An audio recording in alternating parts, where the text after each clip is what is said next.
There goes Jeff. Yep, and we are live. Well, you know, he just joined, and I think he just joined in the nick of time. Yeah. We should be live now for 8 seconds. I'm going to look over at my phone just to make sure. And yep. Oh, I got to turn this down. So yeah, the delay is about 11 seconds there. All right.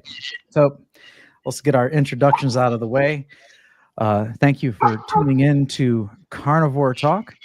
And we have a very interesting topic tonight is how do you combat boredom on a carnivore diet? And that's because a lot of people, they think, man, all you do is just eat meat and eggs all the time. How does that get boring? Well, we're going to talk about that today and answer that question because it can.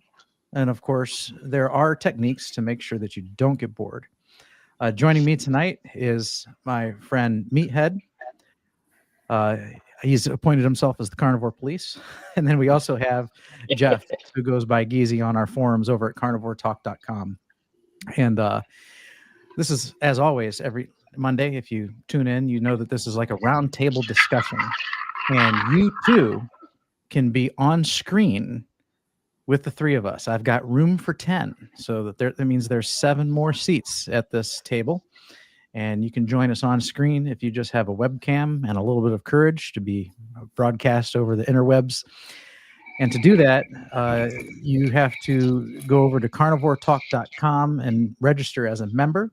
And then there's a private forum towards the bottom of the page that only members can see. Most of the site's public, but there's a forum that's for private for members only. And there's a post pinned at the top about how to join Monday Night Lives with Bob and Jeff. And you go ahead and click on that post, and there's the StreamYard link.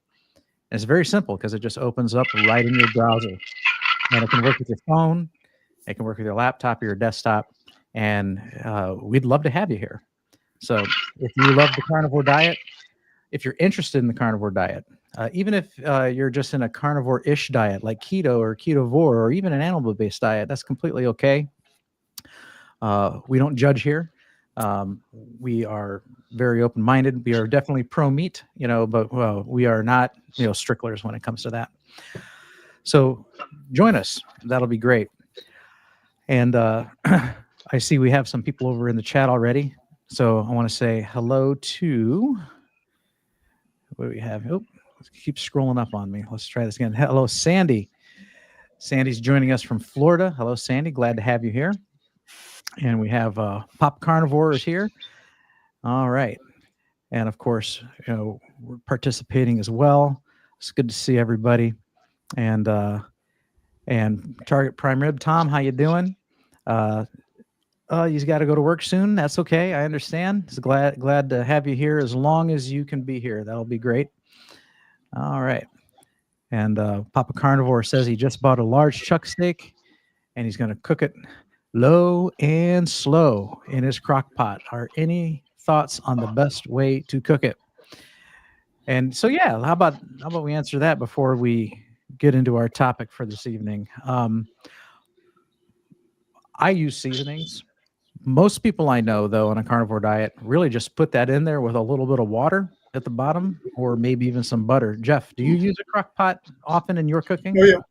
Yeah, in fact, I'll be doing a pork butt tomorrow. All right.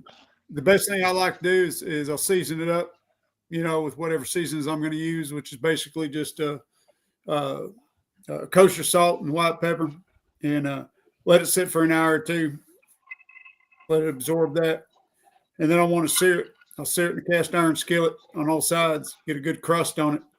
Then splash just a little bit of bone broth down in the bottom of the pot, and put the meat in there and take a stick of butter and lay on top of it. So it just bastes it as it heats up and let it go for 8 hours or so, on slow, or 4 or 5 hours on high. All right. Very nice. He says he can't put it on a barbecue outside, so that's okay. All right. So you can still sear it in the skillet. Yep. All right. Very nice. So our discussion is carnivore diet boredom. and what kind of tips are there? And this is a good discussion. There are the variety of tricks that you can do. I'm pretty simple, so I actually don't have a problem eating the same things again and again, day after day. But after a while, it does get boring. So one of the things that I do, for me personally, is I just switch the way I cook things up from a day-to-day basis. I'll give you an example for eggs. So when I have my breakfast, which is usually eggs and a breakfast meat, every day I just cook the eggs different. So you have one day will be over easy, one day will be sunny side up, one day will be scrambled, and then one day I'll have it in an omelet, and then I rotate. And so I'll do the same thing with my dinners. I'll cook those in different ways too. I might have burger patties one night, ground up the burger another night. I might have it in an egg life wrap, which is a wonderful product you can get at the store that's carnivore friendly. It resembles a tortilla, but it doesn't have any nasty grains in it. I might have a steak one night. And then I also am someone who takes advantage of seasonings. So that's another way that I can break up the monotony. And I also eat a variety of meats as well. So I don't just stick to beef, but I'll have chicken, I'll have seafood, scallops, shrimp, and I try and rotate the different types of meat that I have also. So I'm quite comfortable with that. So that's what I do routinely. Of course, there's other ways to combat boredom as well. How about Jeff or Meathead? What are there any things that you do in particular so you don't burn out, as you could say, eating the same things over and over again? Meathead, you go ahead. I'm gonna switch venues here. I'm gonna bail out of this one and switch venues, and I'll be right back. Okay, we'll see you in a moment. Well, I'm simpler than you. I can eat ground beef with some salt, and I can eat every day for 10, 20, 30 days. If I get bored, the only difference I do is I just switch the foods. Mm-hmm. So like when I did I think it was 6 or 8 weeks of 16 eggs a day, then I went and switched it.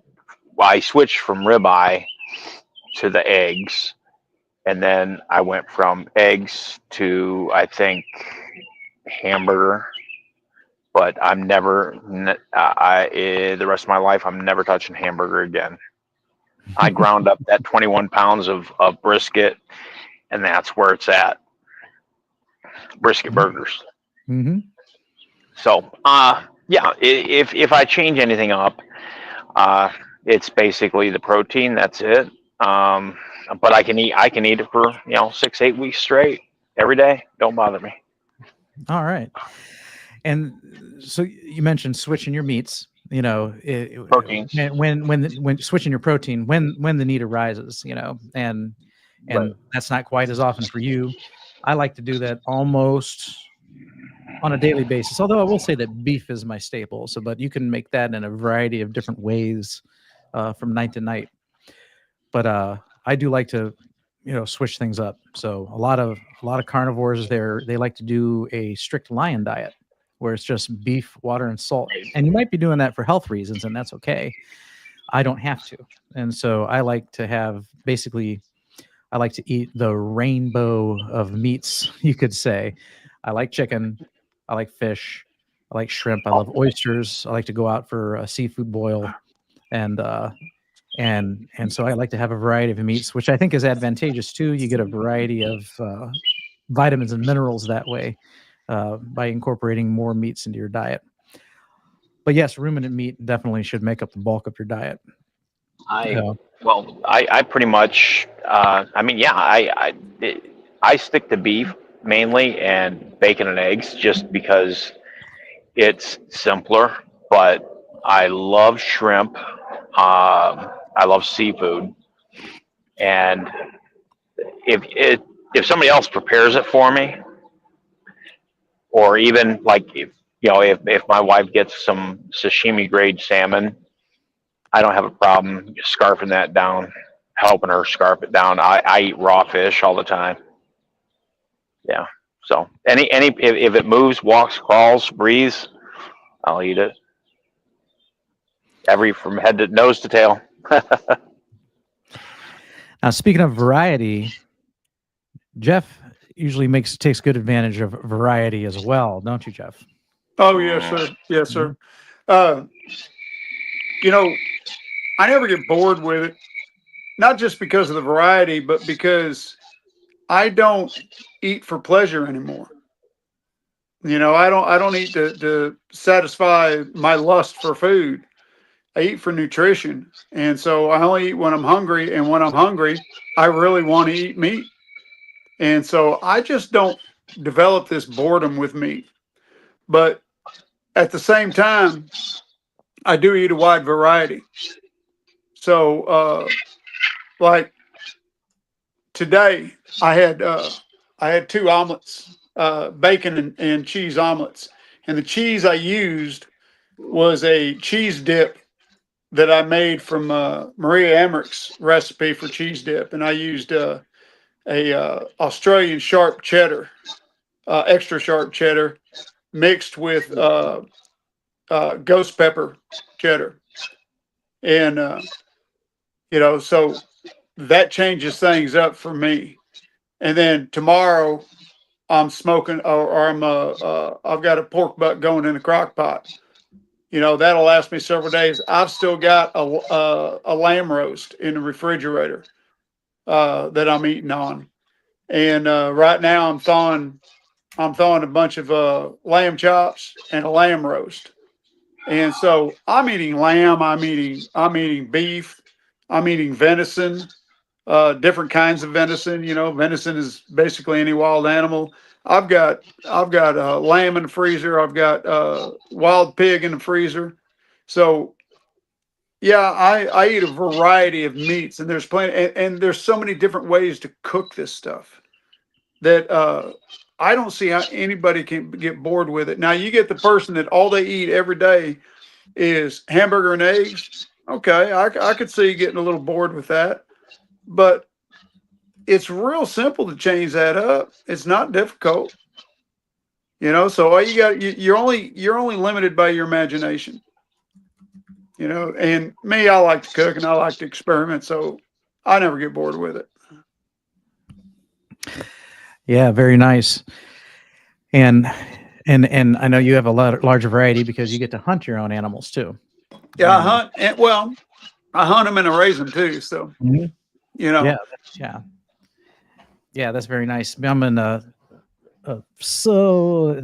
not in the city, but I'm not in a farmable area either. But we have to go down to our local rancher, which I do love to support. Which is I'll even say it out loud. Is Duma's Meats here in Mogador, which is right outside Akron. And it's like that's a farm, and I think it's also like it's a network of local farmers, and you can get it's like a carnivore's paradise. You can get everything under the sun there. So it's just aisles and aisles and aisles of locally sourced meat, imported meat, and it's all clean too. So everything on there says, if you're going to take home and you're not going to use it right away, you got to freeze it because they don't have it pumped full of preservatives or anything. You can get your grass fed, you can get your normal grain fed, and you can get your organ meats if you're into that. And it's nice to have that locally, because then I can continue to add variety to my diet by going down there. And sometimes I could be just, I don't know what I want. I can go down to Duma's Meats and walk up and down the aisles, and something will jump out at me that might even be new and unique to me, and I'll give that a try. So it's nice when you have that kind of place nearby as well. You mentioned, I think, a habanero cheese, right? Ghost pepper. Ooh, yum. Cheese, yeah. And so that's actually something I had on my list of notes today was if you're okay with dairy, go ahead and incorporate some cheeses, whether it's the ghost pepper cheese, pepper jack cheese, cheddar cheese, feta cheese. You can actually do a lot of things with cheeses, to enhance the flavor of your dish, and treat it like a condiment. So no, none of us are using any high fructose corn syrup laden ketchup anymore, but we can certainly take advantage of cheeses to make our meals a little more exciting. I'd like to add a point to that cheese. You want to read your labels. Preferably, you want hard aged cheese because that will have less lactose in it. You want to use only whole milk cheese, full fat cheese. You don't want to use any of that skim milk or made from partially skimmed milk. Avoid that at all costs because all that is straight sugar. You're not getting milk solids out of that. So you want to avoid those as much as possible and just stick with the whole milk cheese. And you got to read the labels because sometimes they sneak stuff in. I know I picked up a package of cream cheese one time I was going to use for a recipe, and I looked at it. It had all kinds of chemicals in it, and I didn't know what they was. Yet I could pick up another package, and it was just soft cheese. So you got to read your labels and stick with the real cheese, not that fake stuff. And I'm gonna tell you what: if you can get goat cheese is the bomb. Goat cheese is the bomb. It is good stuff. Just like goat milk. Yeah, goat cheese is really good. And goat milk, yeah, you featured that last week too. All right, and then in addition to the variety of cheeses, I would also say remember that there's a variety of cuts to make. We talked about different ways to cook things, but remember there's different cuts to explore too. A lot more than you would think of. A lot of times people go on a carnivore diet, and if you're new to the carnivore diet and maybe not quite educated as you ought to be, you might be going down and buying top sirloin, and because that's what you're used to, that's what's popular at the restaurants, and you're not used to eating fat, and so you might be thinking, well, why buy this New York strip or why buy this ribeye when you're going to cut the fat off anyway? But eventually you learn that you don't want to cut that fat off. You want to eat it. That's why it's more expensive, because that's actually the good stuff in there. Yeah, it is. And but there's nothing wrong with sirloin, and there's other cuts as well. And was it Papa Carnivore said he's making a large chuck steak, so there's chuck steak, there's lots of good roast. fat in that. Yeah, there's chuck steak, there's pot roast, there's ribeye, there's a very ribeye like steak, I think it's called a Delmonico steak. Yeah. Very similar and usually less expensive, although I've seen steaks labeled Delmonico ribeyes that were actually more expensive. So there's a variety of cuts that you can enjoy as well. And the same thing that goes with the, variety. There's a variety of fish. Fatty fish is preferred, like salmon or trout. And those are the only two fatty fish I can think of. Can you think of another fatty fish off the top of your head? Tuna. Mackerel. Okay. Yeah. But tuna has a lot of mercury. Could be, yes. So any seafood is going to have a lot of mercury, and it's not a lot. I mean, the doses in the poison. You don't want to eat it all the time, but it's still good food.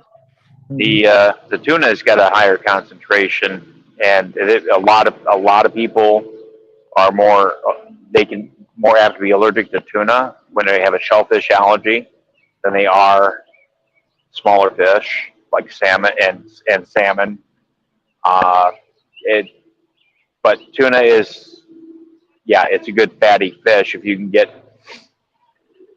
as long as you can get wild caught everything. You don't want farm raised fish, flat out. Farm raised is nothing but junk. If it's within your means to get the wild caught, that's certainly much better for you. If all you can get is like the factory fish, it's definitely not as good, but I wouldn't say it's necessarily something you want to avoid. Costco has wild caught salmon that's cheaper than the farm raised. Oh, that's interesting. Mm-hmm. Every place I've seen that has the farm raised also has fresh or wild caught. When it comes to the tuna, the the tuna I eat, I don't eat canned tuna to start with. That's not even real tuna. That's albacore. But I catch my own. I go down to the Gulf of America, and I go catch my own tuna. Yeah, I'll eat canned tuna, and I've even taken canned tuna and some homemade mayonnaise or some avocado oil mayonnaise, made it up and put it in an omelet. So the omelet or the quiche thing is one of the ways that I deal with variety. I actually love putting things in an omelet and really mixing it up. Things that most people would not put in an omelet, I'll put in an omelet, and that, I think it's delicious. I have a variety of delicious foods that way, just wrapping them in eggs. And in fact, the mixing of different foods together too. So if eggs are boring you, and if you're sick of steak and bacon, how that could happen, I don't know, but it can happen. Make a dish where you've mixed them all together, with some salt and maybe some cheese on top, and it's a game changer. All of a sudden you've got something that's you're enjoying all these flavors at once. And when the first time you do that, you'll do it every night for several days because you're just like, man, this is so good. So look up Kerry Mann's Power Bowl sometime. Exactly. Yes. Yeah, it's a large mixture. Yeah. And you bring up the different cuts. That's an excellent point. Hamburger is going to taste totally different than that roast. And you're going to put things with the roast that you won't put with a hamburger, like bone broth, or you're going to have all that luscious fat that comes out of the roast, and you can eat it. And it's going to be a totally different variety from what you get from hamburger. You not only have the different cuts, but you have a large variety of ways to cook all those different cuts. So I like to smoke my meat. In fact, I just finished rebuilding my smoker today. I'm trying to get it put in place, but it's a beast. It's a heavy sucker. I've got to wait for my grandson to get here tomorrow to help me put that thing in place. But I finally got it done and complete today, and I can't wait to burn it in and start smoking on it again. But one of the things I love to do is I'll smoke hamburgers.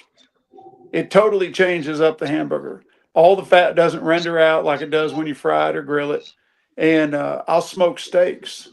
Smoked steak is fantastic, man. It just takes the eating pleasure to a whole new level.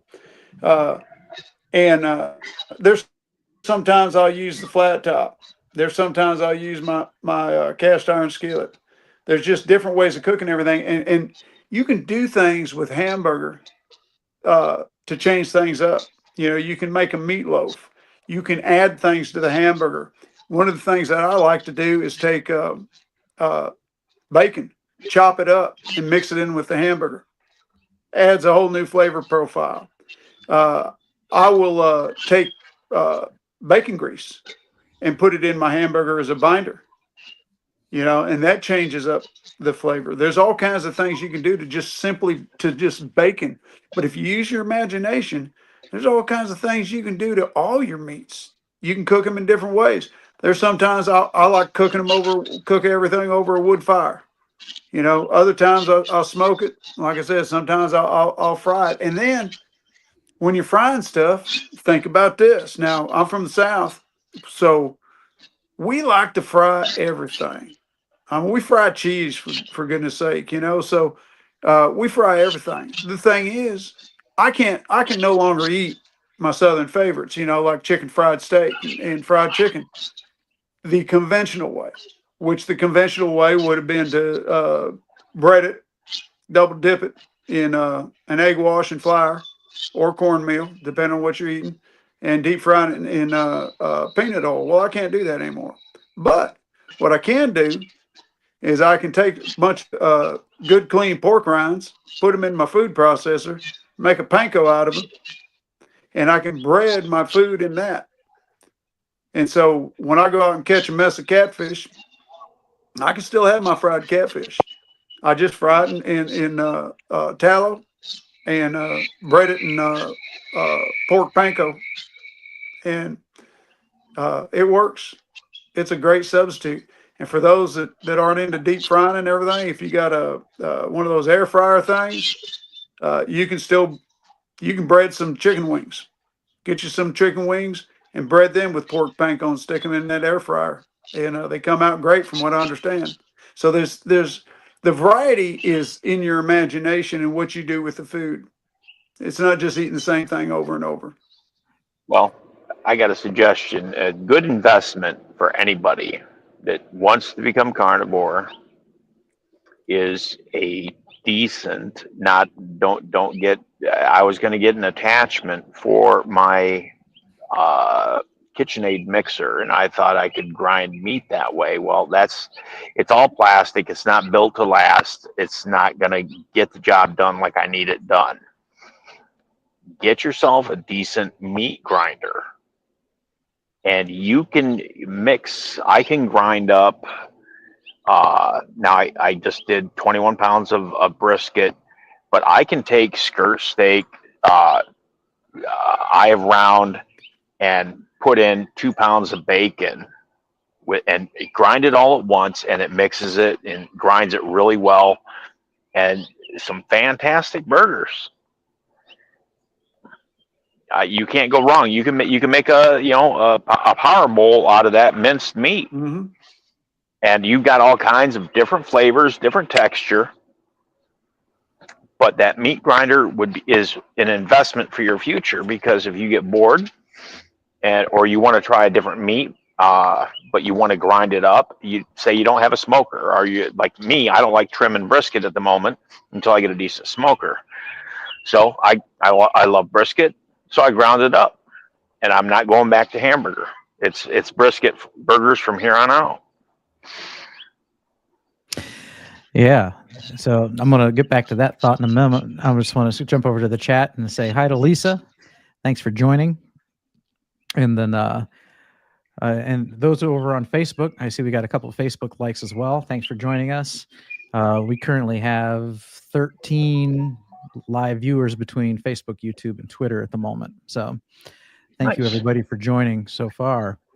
And then Sandy says that she puts shredded mozzarella in a skillet, adds pepperoni and lets it brown, and cream cheese on half of it and folds it over like an omelet. Now that actually sounds absolutely delicious. Yeah, I want to try that.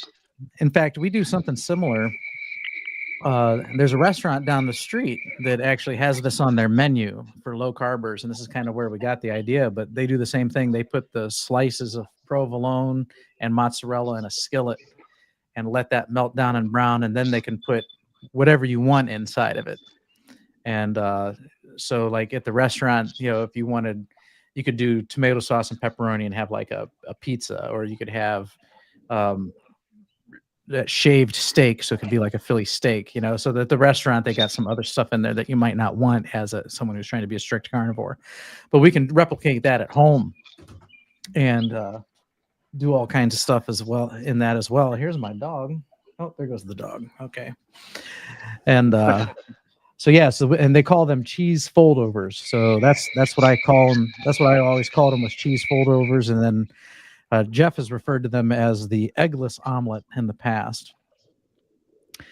All right. You make tacos out of them, right? Yep. Yes, we do. Yep. And then I'll do taco meat once a week too. And I actually found a taco seasoning that's the cleanest seasoning I could find down at the store. So I'm someone who will take advantage of seasonings. So I don't have a problem with some Badia seasoning that's got a little garlic and onion in it and some salt. I know some people, they want to even avoid that, maybe for health reasons or autoimmune issues, but I'm able to take advantage of seasonings just fine. Let's see here. Sounds dangerous. I would overdo it. Yeah, no, they do. With that in mind, the cheese foldovers. So I have stage 4 chronic kidney disease, and cheese is probably the most high phosphorus food you can eat. So when we started doing these cheese foldovers all the time, and I mean all the time, because we got addicted to them, and my phosphorus levels went way too high, because of my kidney disease. So I actually had to back off of dairy for almost a month and a half to get my phosphorus levels to come back down. So James over on Facebook, if you're still there, nice to see you. He's a friend of mine. We actually both take our dogs to the same dog park and let them play from time to time. So thanks for showing up and making a comment, James. Lisa says, I like a big meat salad. Ground beef, bacon, and eggs all mixed up, cold out of the fridge. So I'd have to give that a try. I am personally more of a cooked food kind of person. So how about the two of you? Do you like eating cold food, cold meats, or do you prefer to have a warm cooked meal like what I do? I myself, if I can pull it out of, like I told you last week, I had to cook for 4 days in one day, and I would just pull it out of the fridge and take it to work and eat it. I don't like using microwaves. Never have. Mm-hmm. Yeah, I can take it either way. Now, she mentioned eggs. I want my eggs warm. I don't like my eggs cold. Well, except for hard boiled eggs. I'll eat them cold, but if I got scrambled eggs, eggs over easy, something like that, I want them warm. But meat, I don't care if meat's hot or cold. It don't bother me one way or the other. I will always cook up a bunch of meat at one time. I've always got something in the fridge, and if I need a snack, if I got a craving, I can just reach in there and grab some. I don't mind grabbing a hamburger patty out of the fridge and munching on it while I'm doing some work or something. If I need to eat a little something, so yeah, I can eat it either way for the most part. All right. Lisa says that your fried catfish with the pork panko sounds absolutely delicious, and I have to agree. It is. Yeah. It is. I guarantee. Yeah, that's a technique that I don't take advantage of as often as I should. Now, when you do you dip the catfish in egg before you dip it in the pork Yeah. panko? As like Yeah, you got to put it in an egg wash. Mm-hmm. Now, like usually when you're doing fish, in the sad method, you would take your fish and just dip it in milk or buttermilk or water, and just bread it in cornmeal and toss it in the frying pan or the deep fat. But that doesn't work as well with the pork panko, I found out. So with the pork panko, even with fish, I will do an egg wash, and that's just a matter of mixing up a little, an egg with a little bit of milk, dipping it in there, and then rolling it real good in your panko, and then set it aside on a rack and let it sit for 15 minutes, a half hour, even an hour if you can, in the fridge, because that helps adhere the breading to the fish, and then go ahead and deep fry it. And yeah, it's good stuff. Now, speaking of deep fry, Sandy says that she likes to deep fry naked wings in lard. Yeah, that works. Yeah, that would work too. And speaking of chicken, this just came to my mind. On Saturday, we had my son's graduation party, and we had about 100 people in attendance, and we had it catered, and my wife got this baked chicken and this Italian chicken, and it was also baked. And the Italian had probably like a lemon and herb kind of marinade or seasoning to it. And but she got that because she knows that I wouldn't want to eat fried chicken fried in seed oils. So she got this baked chicken instead. And it was actually a big hit. We had no chicken by the time everybody got served, but I had a chicken breast of each because that is still my favorite cut. And absolutely delicious and completely moist. So I like chicken without any breading on it too. Sometimes I go out for wings and out to eat, and of course those, depending on where you go, sometimes those are naked wings and sometimes those are unfortunately battered wings, so we try and go to the place where they're not going to be battered. And does your place what does your place fry them in? So I think BW3 actually uses tallow. They do. And then we have a place called Wingstop and a place called Wing Warehouse, and I don't know. And Okay. I also don't ask. So but you Well, know me, like if I encounter I avoid seed oils. But you if can, I well, you can, encounter the yeah, occasional seed oil, I'm not really that concerned about it. So right. My thing is, if it's something like a wing, you're getting the whole thing fried in the seed oil. It's not like a steak where they just, you know, place it on a flat top, you know, with a little bit of oil. that's a good point. You're getting more seed oil out of that. Now there is an app, and I don't remember the name of it, and forgive me for that. But there is you can look it up. But there is an app that tracks the seed oil restaurants in your area. I think it's called Seed Oil Scout. That's it. That's Yep. it. Good job. Yeah, it's Seed Oil Scout. You can look that. You can download that app and look it up, and you can find out which restaurants in your area use animal fats and which ones use seed oils. And you know, and you another variety. You just brought up chicken. Now I found out when I went carnivore. I'm sorry, when I became a carnivore. Uh, I found out I didn't like chicken that much. Now I used to love chicken, but it turned out I loved fried chicken. And so it wasn't really the chicken I loved, it was that fried breading I loved, you know. So that was an eye opener for me. But what my wife will do is, and every once in a while I'll smoke a chicken or something. But what my wife will do, she'll go down to either Costco or Wally World and she'll get one of these roast chickens. Mm-hmm. And she'll bring them home and she'll debone them. And I'll generally eat all the skin off of it, you know, and you know, some of the dark meat. Uh, I'll make a chicken butter bowl, you know, out of it, you know, melt some butter over it. That's the only way I can eat it is with a ton of butter.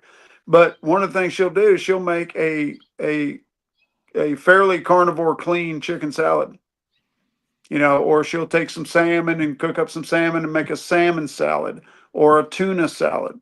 She'll take some good ahi tuna, you know, and make a tuna salad. So there's variety right there to add to your diet that really breaks things up. And those salads are, you know, you can use Chris Cooking National has an excellent recipe for a butter mayo. You can make, I've made duck fat mayo, and then you can buy the avocado mayo, which, you know, if you can allow avocado oil into your diet, that's a fairly decent mayo you can use. So you can add these are new varieties you can add to your diet, and they go great with pork rinds. That's how I eat them. And then there's another one, something I do. I make my own bacon, and I save the hearts and livers from all the animals that I kill or process. And I love grilling up the hearts.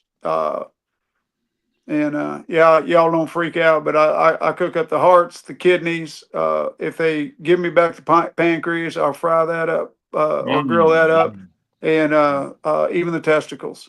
We Yum, eat yum, pretty yum. close to nose to tail, and I've eaten calf fries all my life. I harvest my own calf fries. When I was working on the ranches, you know, I was the guy doing all the castrating, so I harvest my own. So, you know, we're used to eating all that stuff, but I love to eat them just grilled over a wood fire, uh, you know, basted in butter. That's just a good way to do it. And the liver, I'm not a fan of liver per se. Uh, I've had 2 times I've had liver fried up that I liked. One was a gal made some that I swore was chicken fried steak. It was so good, and it turned out it was fried liver. But I can't eat it that way anymore. The other was from a buffalo that we killed. The buffalo liver was excellent. It was good. I could eat that fried. But what I do with my deer, my sheep, my cattle is I'll make a liverwurst or a liver pate. And my liverwurst is fantastic. And that's the way I like to eat my liver. So again, there's a variety that you can eat. All right. So we're let's see here. We're 40 minutes in and we've got 15 people watching between the three Nice. networks right now. So I just wanted to stop for a moment and remind you that this is a roundtable discussion and you too could be on the screen here with the three of us. We've got room for 10. Last week we had 6, which was really nice. And that made for a nice discussion. So feel free to come and join us. To get the StreamYard link, though, you have to go to carnivoretalk.com and register an account there. And then there's a forum literally called Private Members Only Forum. And there's a post there. Actually, there's an announcement on the page, too, you can click on. And you can get the link, and it'll open up a browser. And poof, here you are on screen with the three of us. And you can join in this conversation with us. So if you'd like to join us on screen, if you'd like to broadcast yourself on YouTube for a little bit and start small, this is the way to do it. And we'd certainly be glad to have you here. Going back to what Meathead had said, Lisa says that her husband grinds the brisket and it's yummy. So she's with you on that. I was thinking about how last fall, I met someone from Dr. Barry's group, and she lives down the street. In fact, now that the weather's nice, I need to reach back out to her. She invited us down, my wife and I, and she had made a burger that was like a combination of ground beef mixed with brisket, and she had a little bit of cheese mixed in there with the patties and some seasoning. And I believe, because she gave me some to take home, it was this cherry smoked salt from Redmond. Ooh, that sounds interesting. Yeah, and that salt is that smoked flavor, and that salt is just amazing. You don't need a lot of it. Be right back. Sprinkle a little bit on. Okay, you sprinkle a little bit of that on your food, and the flavor just explodes. And so that gets back to the idea of using some seasonings, which I'm okay with, and a lot of carnivores are not okay with. But this is actually just salt, smoked salt. And so that's going to be clean. That's going to be safe and acceptable for most carnivores. And Redmond's has like a multiple varieties. The cherry wood smoked salt is just one of them. And I know they have some other ones too. And that's another way to totally enhance your food and combat any potential for, boredom or flavor fatigue of eating the same thing again and again. And so, so Meathead here, he's got, that's exactly what the bag looks like. And his is the hickory smoked. And would you say that one's your favorite of their smoked salts? Well, that's the only one I've tried, and it's a big game changer on the meats. It's granular, and it's okay if you sprinkle it on, but I prefer to put it in my salt grinder or pepper grinder and just grind it on, and it's a big game changer. But I wanted to say something about this right here. They were on Shark Tank. I tried that. It's good. It's clean. They've got a label over the ingredients, but here's another one that you can read the ingredients. There we go. I'm having a trouble focusing here. Back up or try backing up a little bit. It's blurry. And then now it's going to get too small for me. So you have to read them out loud. Well, it's got spices including chipotle pepper, granulated garlic, sea salt, granulated onion, dried lemon peel, dried orange peel, mustard seed. That's it. Okay, yeah. So for me, that's something I would use without even giving it a second thought. That wouldn't bother my conscience, wouldn't give me any reactions. So I'd be happy with that too. Yeah. I got some Danos I got some Danos from Sam's Club when I ran out of Badia, and actually it was their like garlic and onion kind. I actually kind of didn't like it. I'm going to share a screen here. Okay. Oh, let me get it going on here. I don't have it with me. It's downstairs, so I'll just bring up the Amazon page here. So this is what I like to use here, and this can make a big difference here. I can season everything with it. I never get bored of this seasoning. What is it? Slow down. I It's can't called even read it. Badia Complete. Let's see if it happens if I blow up. Oh, that didn't work. And it's called Badia, and this one is a blend of garlic, onion, salt, and pepper. Ooh. Yeah, I was hoping one of these pictures would have a ingredients list, but that's it. It's pretty much that. And again, so I don't have any issues with seasonings, so I'm completely okay using the seasonings. And I know some people they can't do it, because of autoimmune issues or they're trying to avoid oxalates or something like that, So My advice for anybody when they're first starting out in carnivore, stick with just salt. Yep. Agree. Eat pure until you are fully adapted, fully into this. You've started your healing. You're feeling good.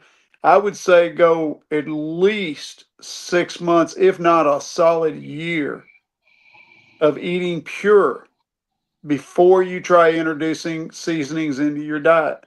Because you may find that you're struggling and you're not getting things done like you think you ought to get done. How come my arthritis hasn't gone away? How come I'm still having this issue when everybody else is feeling fine? Well, it could be you're putting seasonings in your food you shouldn't be putting in because your body may be reacting to it. So you need to get your body completely toxin free as much as possible. Be pure. And then if you want to introduce some garlic powder into your food, try a little garlic powder. Don't add nothing else. Just try the garlic powder. If it doesn't affect you, none of your illnesses or symptoms come back, okay, you can handle some garlic powder, So be careful with it. Don't do it in the beginning. Get your body fixed first before you start adding stuff like that back in. Yeah. Yeah, no, that's good advice. So, and I did that too for like my first year. I was very clean my first year. Now my second year, I've taken some more liberties, and but I'm actually gonna tighten things up again for a little bit too, because now that and that's like me, with my peppers. Okay, I stayed clean for a long, long time before I introduced a jalapeno back into my diet. And that ghost pepper cheese was the first one for me. That's the first time I've gone that route, and I'm just seeing if anything affects me. Well, so far jalapenos are fine. I'll have a few once a month or once every 2 months. I don't overindulge. And that cheese I had with the ghost peppers in it, that didn't affect me.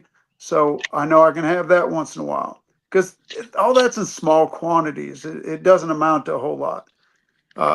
But I'm still not going to eat them all the time just because my body doesn't need them. They're not adding any nutrition. It's just something fun for me to do. It's a flavor thing for me.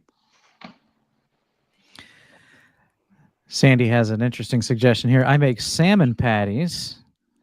That's a good idea. I see salmon patties for sale, but I never buy them because they're not clean. But you make your own. That's a totally different ball game. Exactly, with the pork rinds. Salmon Excellent patties with idea. crushed pork rinds and egg and fried in bacon grease. And bacon grease. Oh man, you're giving me ideas. I hadn't even thought of that. My wife used to make salmon patties all the time. We're gonna have to do that. Thanks for the suggestion. Yeah. All right. Yeah, and Thomas likes that idea. Right now, he's abstaining from dairy. That's okay.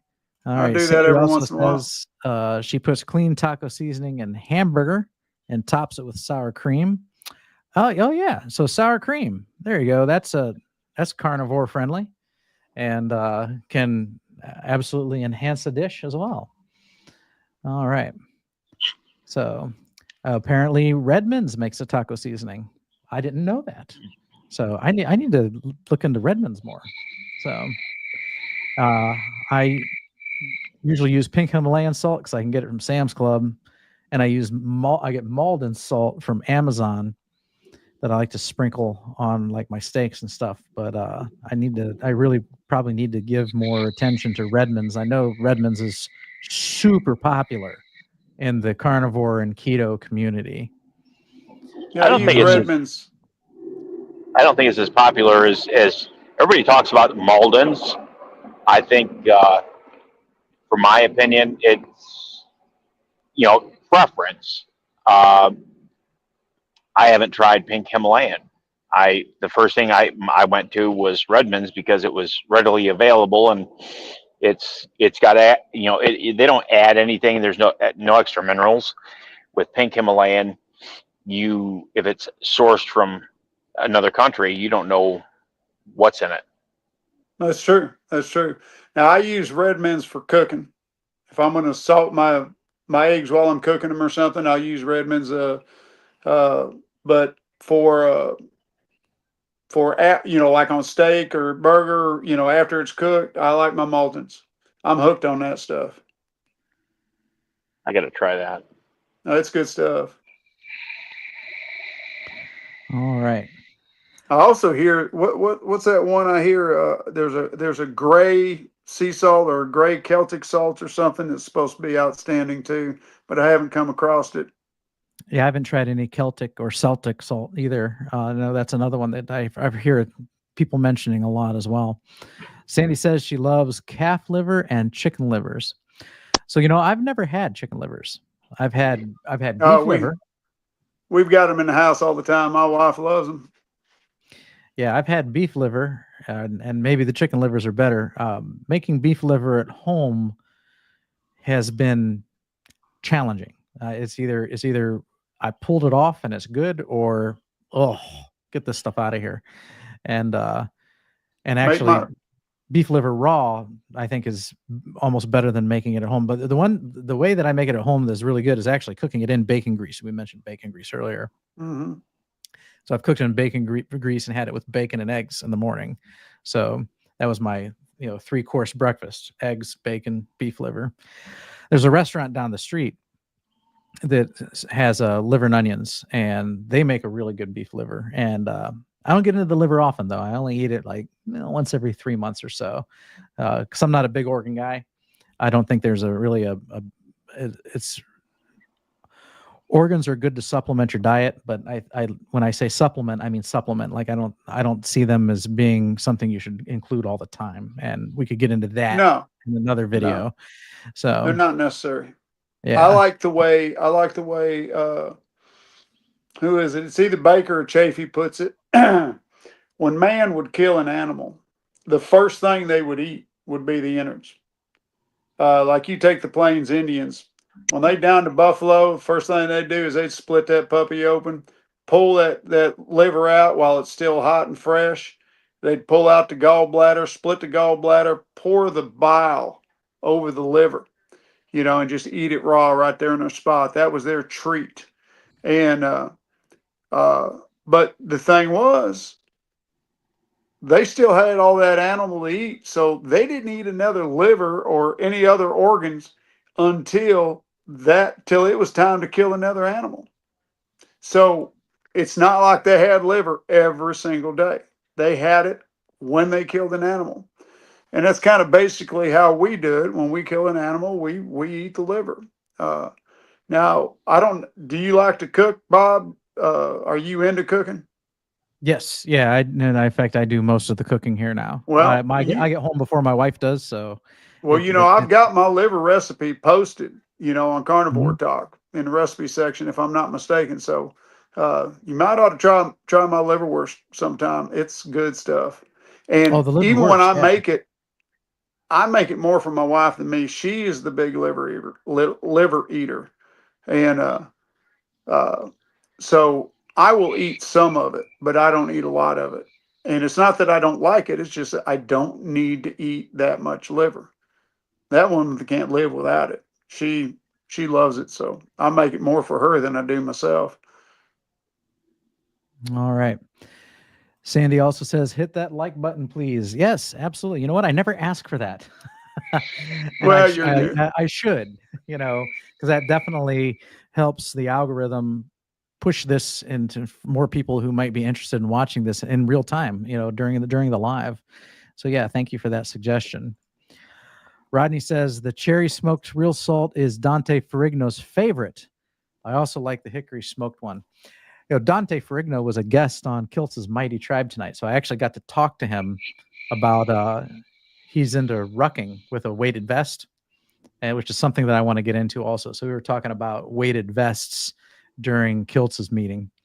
I've been thinking about that myself. Yeah. Which, by the way, Kiltz's meeting is in Kiltz's Mighty Tribe, and that's 5:30 every Monday. It's a Zoom. And it's pretty much kind of just like this, but it's not broadcast. It's a private meeting. And Malden's has a smoked salt too. I did not know that. So yeah, they do. They do. Yeah, I've tried it. That's very nice. So I love learning more from everybody, including those in the comments here. So thank you, Rodney, for sharing that. Lisa says that the Malden's is smoked is very good, as well as the Redmonds. And Sandy loves the Maldens also. So yeah, smoked salts is definitely, I mean, if you have not checked out smoked salts yet, get some. And I think you can even get them, and I can get a variety pack that are small too. So it's not like you have to order a massive bag of it. Get some smoked salts and experience a new world of flavor on your carnivore diet. All right. Thomas had gotten some from Mitch. All right. And we were talking about healing. This is to your comment about go clean, for at least 90 days before trying to add things back, just to make sure that none of those seasonings are bothering you. That's what that comment was towards. So, and very good. Calf liver has a sweet taste. All right. Oh, I didn't know that. Rick is in the house. Charger Mopar finally got back. He had some van transmission issues. So, all right. Well, hey, get yourself your shower and hop on the screen here and join us. We'll love to have you here. We're talking about ways to not get bored on a carnivore diet. And since you've been doing it for 40 plus years, I think you might have a thing or two to say about that. All right. I like beef liver better raw or rare. I think it has a weird smell when it is overcooked. Yeah, liver is touch and go. It's kind of interesting, Thomas. I cooked it in the bacon fat at home. It was good. And then I read that it's better to just like sear it, flip it, sear it, and have it rare. And so I did that. And absolutely gagged. Like I was like, oh my gosh, this is terrible. But then I was like, I went through this phase where I'm like, oh, I want to try this raw, So the next time I cook, I was going to cook it. I actually cooked it, but I cut a piece off and tried it raw. And I was like, that's actually not bad.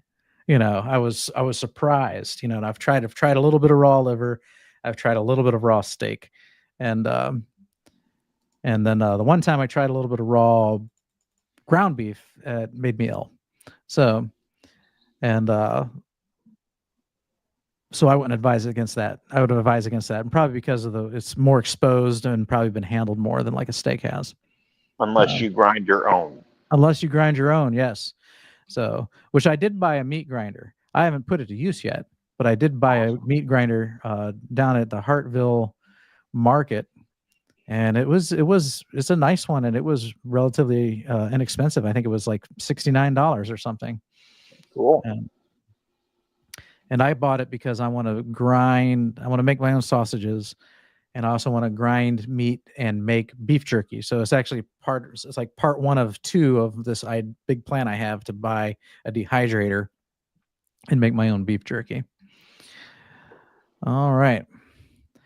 And we see everybody's here. They're happy to see Rick. Rick's in the house. Sandy has liver once a week.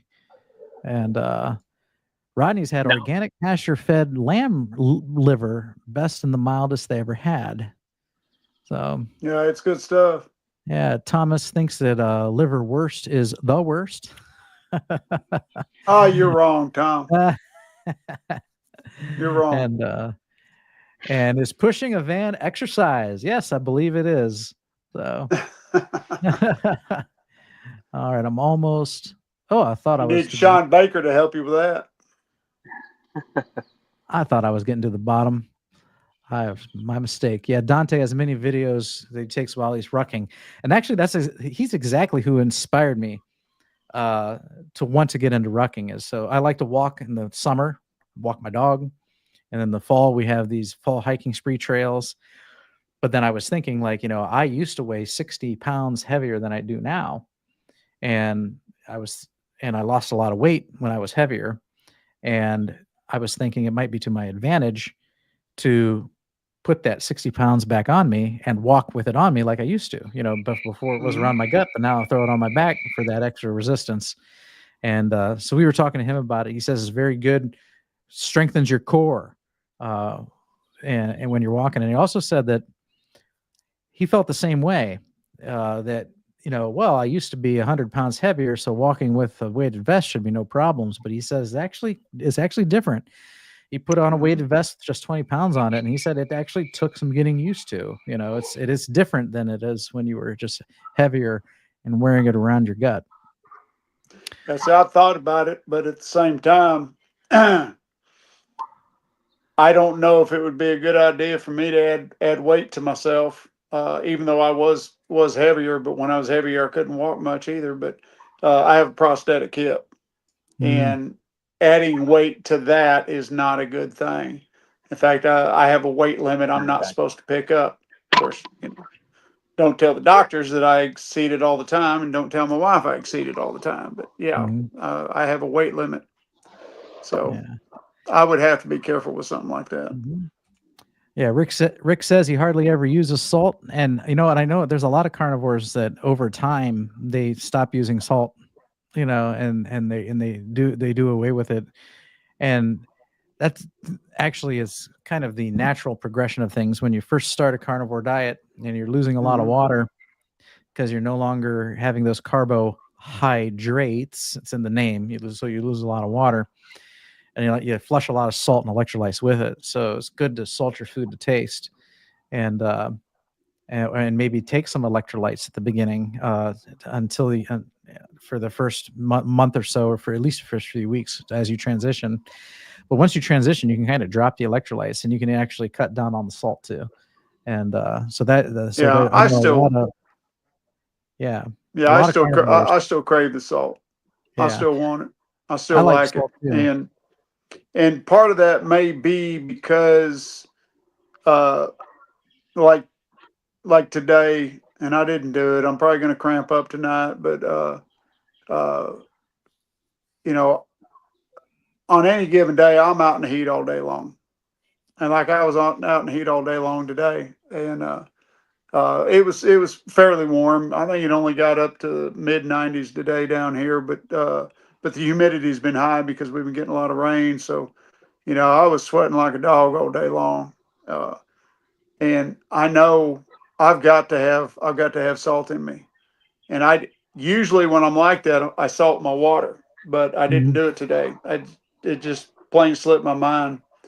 And so there's a good chance I'm going to be waking up several times tonight, with cramps in my legs. And they're not a muscle cramp. They're a tendon cramp. My tendons, on top of my feet going up my shin bone, my tendons will draw up on me. And the only way to fix them is get up and go walking. But if I take magnesium glycinate, and it's not enough. I can't take potassium, so that's out of the question. So salt is the only thing that works for me on that. Rick says he just has to set up his camera and mic, and then he'll be joining us. Cool. All right, that's good. And Sandy says we love Rick on Saturday mornings. Yes, Rick has a nice show on Saturday mornings. I'm sure we'll talk about it some more when he gets on. Some people like little frozen chunks of liver. I've heard of that too, where people that don't like they don't like eating it, but they want the multivitamin benefits of livers. They'll cut it into little portion sizes, put them in the freezer, and pop them like a pill every morning. So it's a nice trick of the trade when it comes to carnivore. Where's Rick's lounge music while we wait on him? That's funny. All right. So, Tom, you ruck. Do you ruck with a weighted vest or do you ruck with a rucksack? Please let me know. That was my question, and I think you were in that meeting when I asked them. So I've got some analysis paralysis going on. I don't know if I want to buy a weighted vest or if I want to buy a actual rucksack. So obviously the one is like a backpack you throw on your back and you can continually add weights to that. And then of course the weighted vest you wear, and it's very obvious that you're wearing one. And but then you can only put so much weight on that, whatever they're designed for. From a physical health standpoint, I would think the weighted vest would be better because it distributes the weight over your upper torso versus a backpack, you're strictly on your back. And so that's putting more of a strain on your back. Yeah. And this is coming from an old infantry soldier who has done his share of heavy rucking. Yeah, when you search it up, they'll tell you you'll find websites that will tell you the pros and cons of each, and is it ruck versus weighted vest? I'll look at it I've carried some heavy packs over mountains chasing elk and caribou and my time in the military, there was times 60 to 90 pounds on my back. And one of the best things they came up with in the military were those Molly vests where they can distribute their weight over their upper torso. So much easier that way. Yeah. Here's a quick AI response here. It says a weight vest provides a more direct load on the spine, potentially enhancing bone density in that area, while rucking offers a more natural feel and engages a broader range of muscles. The right method depends on personal preference, comfort, and accessibility. So I guess if you're hiking with a rucksack, I could see where you might have more muscles engaged to keep your balance. Yeah. And manage that terrain, versus a weighted vest. So that's kind of where I'm at. I'm kind of like, which one do I want to get? Dante said that the nice thing about the rucksack was that it looks like a backpack and nobody knows what you're doing. But with the weighted vest, it looks like you're wearing body armor, so people look at you like, uh-oh, what's this guy doing? Well, I've never been one to care what other people think. Yeah. I got a backpack for work, and I just carry my lunch, and I now have 4 of these, which are, I think, 140 ounce. I don't remember, but I carry 3 of them right now, but I'm going to be carrying 4 of them full of water. And I've got the plant is like on 400 acres, and I generally, I don't know, just walking from the parking lot to work inside to where my workspace is, and back out at the end of the shift I get about 4,000 or 5,000 steps easily. Yeah. And with just the food and the water that I carry, I weighed the bag. The bag weighs probably 25 pounds. So I carry it over one shoulder. So it doesn't always sit on my back. I like carrying it on my side. Yeah, Dr. Kiltz was saying the same thing. He made his own, rucksack at home. There was a couple weights in a normal backpack, and that's good enough for him. Yeah. Yep. Rodney says unseasoned pork rinds helps him with boredom, or a bit of plain cottage cheese or sour cream. So yeah, those are good tips. I like pork rinds, and again, I'll even get some flavored pork rinds, because I don't mind the seasoning. So again, some people They don't want that. They don't want that seasoning in their pork rinds, but I'm okay with that too. So, if you're dirty carnivore, I guess that's what people would say. I'm a little more dirty carnivore, than I am a strict carnivore. That since I'm okay with seasonings and I'm okay with, I drink tea, and I still have an artificially sweetened beverage once in a while. Then those are good options as well. But most of the flavored pork rinds we got down here, and I only eat Max pork rinds because I know they're fried in their own lard, but even the flavored ones, I find that a lot of them have sugar in them, so I avoid those. But what I will do is I will take my plain Max pork rinds and I will put some Redmond salt in there with them. Just add that extra salt to them, and I like that Redmond's on those.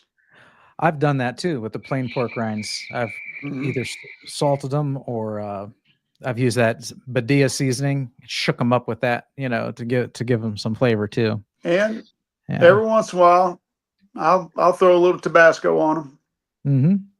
Yeah. So Tom says rucking helps with balance. Yes, indeed. And we have Solar Dare. That's the way I read that. If for some reason I'm mispronouncing that, my apologies. But Solar Dare says, "Hi, much love from Canada." So, well, thank you. Hello from USA to Canada. Thank you for joining us. Yeah. Like the Canucks are great people, and I love hunting up in Canada. Humidity's been high in Louisiana, so he's got to keep up his sodium and potassium. And Thomas says that between the ruck and the vest, he uses the vest.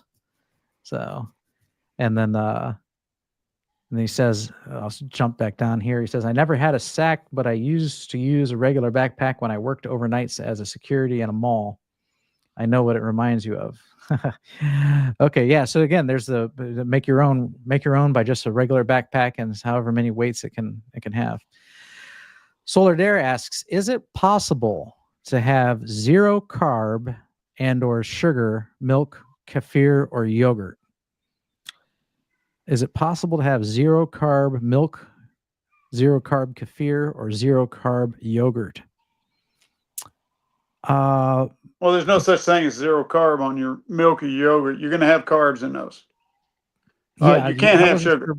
Sure, I wasn't sure about the yogurt, but I think all your milk is going to have sugar in it. Well, unless would a lactose-free milk have sugar in it?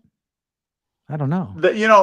I've thought about that, and I don't know. I don't know the answer to that. But the thing is, they're all, well, first off, if you're going to have any milk, kefir, or yogurt, you want it to be whole fat. In other words, made with whole milk. You do not want anything made with skim milk. It's got to be the whole milk. And is it carnivore? Yes. Most of your carnivore experts will say it's carnivore. And I make my own yogurt. I haven't tried kefir. I haven't found any that's clean. I don't drink milk, but I do eat cheese. But I have to have it in limited amounts because of the sugars that's in it, the lactose sugars. It's very addicting to me. So I have to really moderate my cheese and my yogurt consumption. I allow myself on the yogurt, 1 tablespoon a day, and that's it. And then I will go through periods where I totally abstain from it for at least 30 days. But yeah, no sugar, but yeah, you can have milk, kefir, yogurt as long as it's made from whole milk, full fat milk. So Solar Dare, I was curious, so I had to look this up while Jeff was speaking, and it is interesting. So what makes it lactose free is they've added the enzyme lactase to it to break down the lactose, which breaks down into glucose and galactose. So the lactose is the milk sugar that some people can't that gives some people some problems. So they put the lactase in it, so it breaks it down into glucose and galactose, which most people bodies can tolerate versus lactose. That is so according to this, that your lactose free milk will actually have a sweeter taste than regular milk because it's already broken that down for you instead of having it breaking down in your digestive process. So Can I share a link? That really wasn't your question. That was kind of my question. But yeah, go ahead, Meathead. Can I share a link? In the chat. And I can put it up on the screen. So I'll look for that as we go. So Because Sandy says, thank you for your service. Oh, thank you. Yep.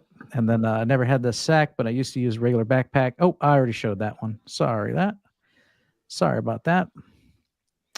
Okay. All right. And Thomas on his carnivore diet has gone from 379 to about 250. Congratulations. Right? Yeah, that's awesome. Good job. Good job. Yeah. Wonderful. All right. Sandy likes pork rinds dipped in melted butter. Thomas I've heard of that. I haven't tried it. Thomas also likes hot sauce with his eggs and pork rinds. Yeah. Yeah, pork rinds and melted butter. I haven't thought of that either. I've taken pork rinds and used it as a bed, like nacho chips for my taco meat. You know, just melted some taco meat and cheese and melted over pork rinds. That's nice. But you gotta, you gotta eat them quick, or I like to actually put the meat in the center with the sour cream and the cheese because the pork rinds can get soggy as well, and then it's not as appealing. We like to make Maria Emmerich's best steak sauce ever, and use that for a dip with our pork rinds. Yeah. Thomas, I got to get going. Have a great rest of the day. Yep, he's off to work tonight. So thanks for joining us. Hope your night goes well, and maybe you can join us next week. All right. Okay. And all right. Off the subject, my stress test on the treadmill went well. They said no blockage detected. Thank you, Jesus. And I've been off of metoprolol for several days now. All right. Okay. And so how's the heart doing now that you've been off the metoprolol? Has your heart rate gone back up again? All right. Yep. We'll look for your answer to that comment, Rodney. And Kurt says metoprolol is known to stall weight. So now that you're off of it, maybe you can expect to lose some weight rapidly. So he doesn't need to lose weight. He's a skinny man anyways. Yeah. All right. So anyway, Rick, how are you doing tonight? Thank you for joining us. Well, let's just say I got some unnecessary exercise, but otherwise I'm okay. Yeah, I heard you're out there pushing vehicles around like Superman. I had to push my van. You know, what happened was I didn't have to work today, but then I got that phone call. Oh, my air conditioner's broken. It's got to be fixed now. Okay, fine. So I got in the van. It was actually during the Zoom call that we had for, the Dr. Kilt's group. And then I was talking on the phone. And then as soon as that ended, I got in the van and I took off and I went over there to try to get, and I fixed the air conditioner. It needed a capacitor. It needed some cleaning, the usual thing. But the problem is the traffic here is really bad. And the neighborhood I went in, which is out there on Kendall, just backed up like crazy. So I got in that with the van and then start heating up. And that transmission, it has an internal leak. So if you have to put it in neutral so you don't build up pressure on the torque converter and you get in traffic, it starts to heat up. Well, the stupid thing decided to not go. And I basically, I had to push it to try to get it off the road. And the thing is huge. I mean, it used to be a shuttle van and it's diesel. So it's heavy. So I was pushing this thing off 107th Avenue until I got into parking lot of an office building. And then I had to sit there and wait for the stupid thing to cool off.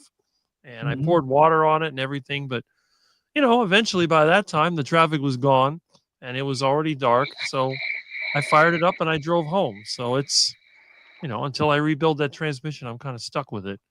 But that was what I did. All right. Well, fun. So sorry to hear you had to go through that. So I hate when car trouble interrupts my day. It's such an inconvenience. All right. Well, our topic for tonight that we've been talking about loosely throughout the course of this last hour and 20 minutes has been tips for carnivore diet boredom. And the reason that we thought that was a good topic is because a lot of people are like, how can you just stand living only eating meat and eggs? Because that's all they think about. That's people, you just eat meat all the time? That's it? But it's actually much better than that. And, you having been a carnivore for 42 years, if I did the math right, Well, I started in it tells me that '83. it doesn't get boring. So how do you keep this lifestyle and these dietary habits of yours exciting? Well, how can you get bored if you eat the stuff you like at every meal? I don't understand that. What's Well, boring plus about you it? switch it up with iguana, so that's a And good Oh, change. well, that's and true. he gets his exercise while trying to catch his dinner. Well, see that's a good point because a lot of people say you don't want the food to be entertainment, but for me, it's often entertainment because I go, to the shopping center or by the canal and I see some big fat ducks or maybe Egyptian goose or parking lot chicken or iguanas, and it's like, okay, so I'm gonna take up the challenge. I mean, the ducks are usually the easiest because that's going to be more like you feed them, you lure them over, you grab them, you stuff them in a cage or bag, you take them home. And it may be weeks before they get cooked because I want to get them nice and plump and delicious. An iguana, that's more of an excitement because they're quick. And basically, I don't feed them. I just shoot them and stuff them in the bag and take them home, cut them open and get them ready for cooking. Parking lot chicken is the same way. Chickens are generally caught in the parking lot or behind the shopping center, and then they're going to be stuffed in the bag and taken home. And then I'll remove their head before I'm going to eat them. So yeah, there's that. And then there's also the challenge of trying to find the markdown meat at the store. You have to kind of know what day to go there and who to talk to and try to find that. And then there's always the duck egg hunt. People have an Easter egg hunt. Well, that's excitement for them. But for me, going along the canal and in the bushes and looking for the duck nests and grabbing the duck eggs, that's another sort of excitement. And, sometimes at this time of the year, if you're going to go along a canal, you got to be careful because this gator mating season. So you want to make sure that you don't see any rumbling in the water. And if you hear like a sound like, don't go anywhere near there because they're getting ready to mate or fight or whatever. But you can always use a gator call and try to see if you can attract any of them. You go there and see if there's any activity. But most of the time, it's not a problem because the ducks are usually smart enough to put their nest under the bridge or away from the water because, if they're going to be laying eggs over there and there's gators around, well, mama duck isn't going to last very long. So, but, you just have to be kind of, I don't know, aware of your surroundings. But it is fun. And the thing is, for me, I've eaten this way for so long that I always associate food with getting the food, preparing it, cooking it. It's kind of a process. I don't really buy anything that comes in a package. Well, I guess technically meat is wrapped in plastic, but I mean, there's nothing that's ready to eat because to me, it just seems like anything that's ready to eat, I don't trust. So if I'm going to eat something and if I'm going to eat plant material, what I'm going to do, I'm going to go outside, I'm going to pick it from my own tree, and then I'm going to eat it that way.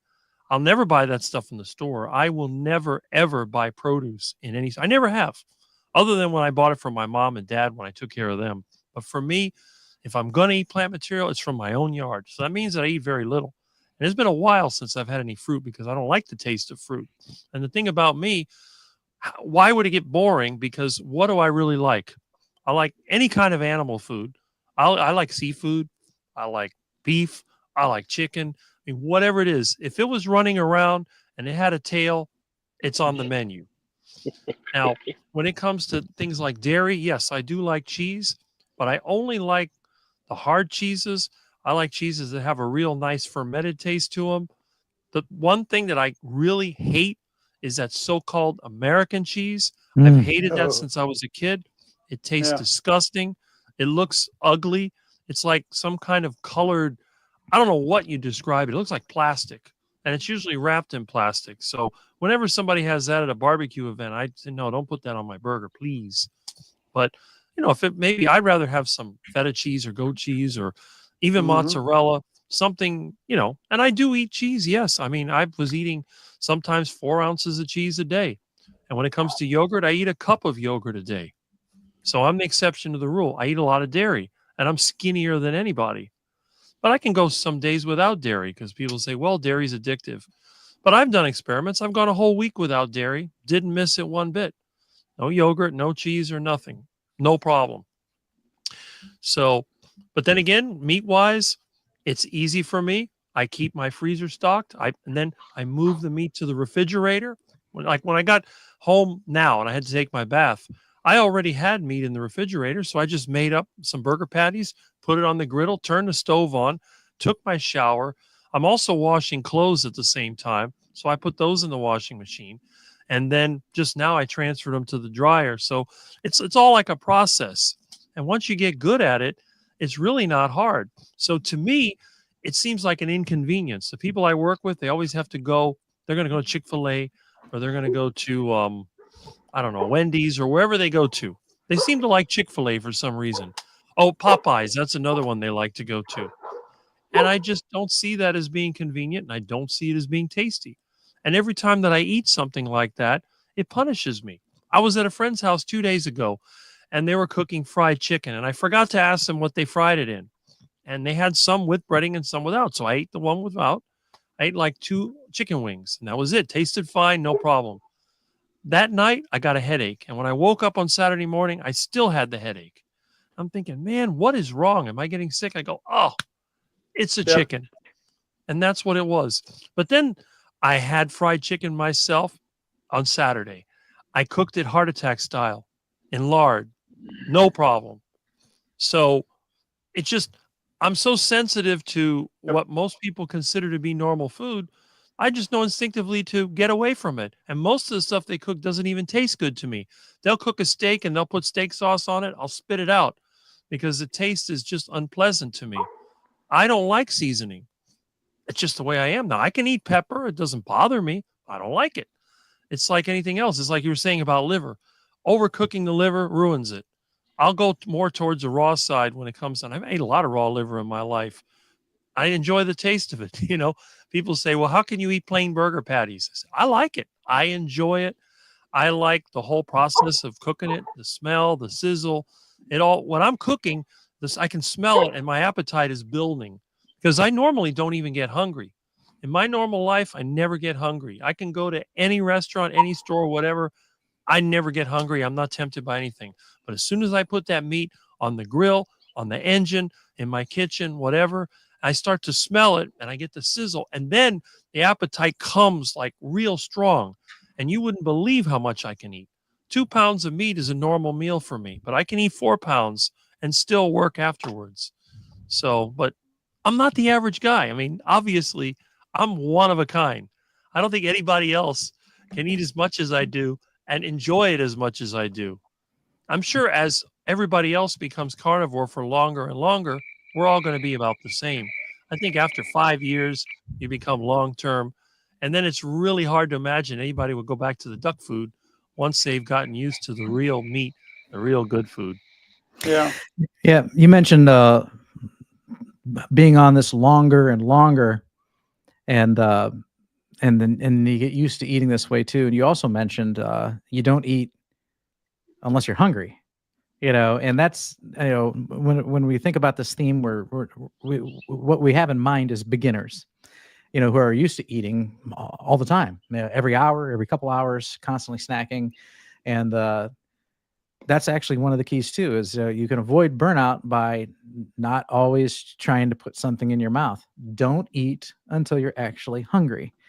And on a carnivore diet, you'll be surprised that is few and far between, because the fat and the proteins in animal-based foods are super satiating, especially after you have done this for a couple days, you find that your hunger hormones, your satiety hormones start working again, and you can eat a breakfast, and then you can go all day long without a snack and have a dinner, and it'll actually taste good. But if you've been trying to nurse meat and snack all day long, then by the time dinner comes around, do you want more meat?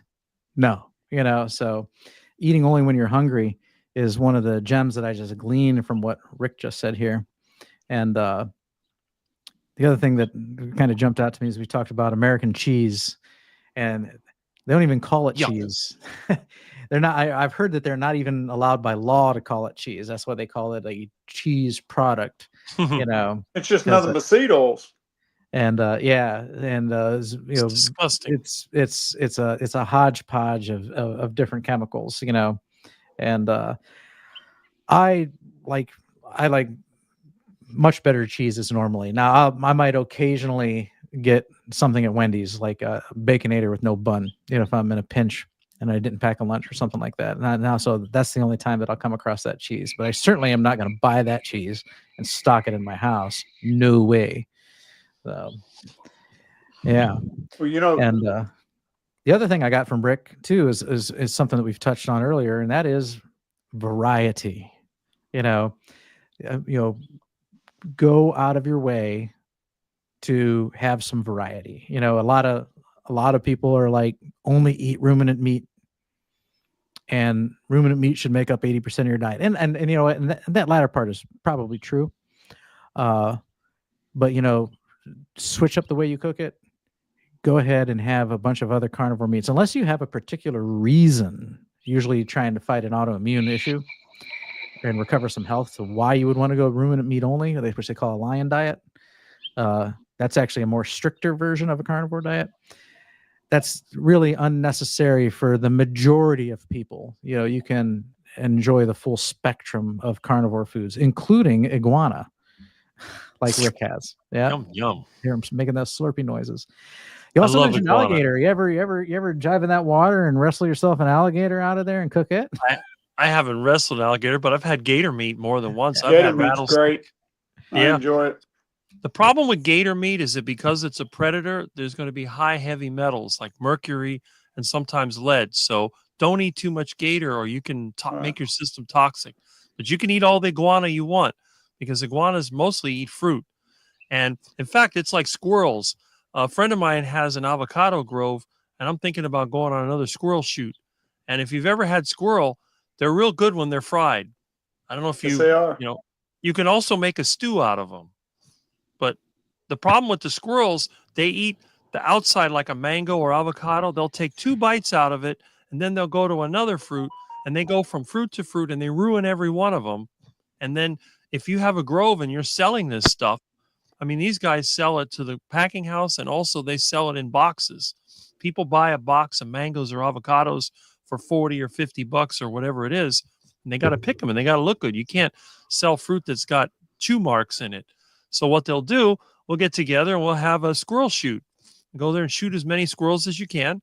And then normally the way I'll get the squirrel is you cut them by the base of the tail, you pull the skin back, and then that way it's easy to peel the squirrel. You cut their feet off. We use like, what do you call it? Those pruning shears, snip off the feet, and then just pull the skin off.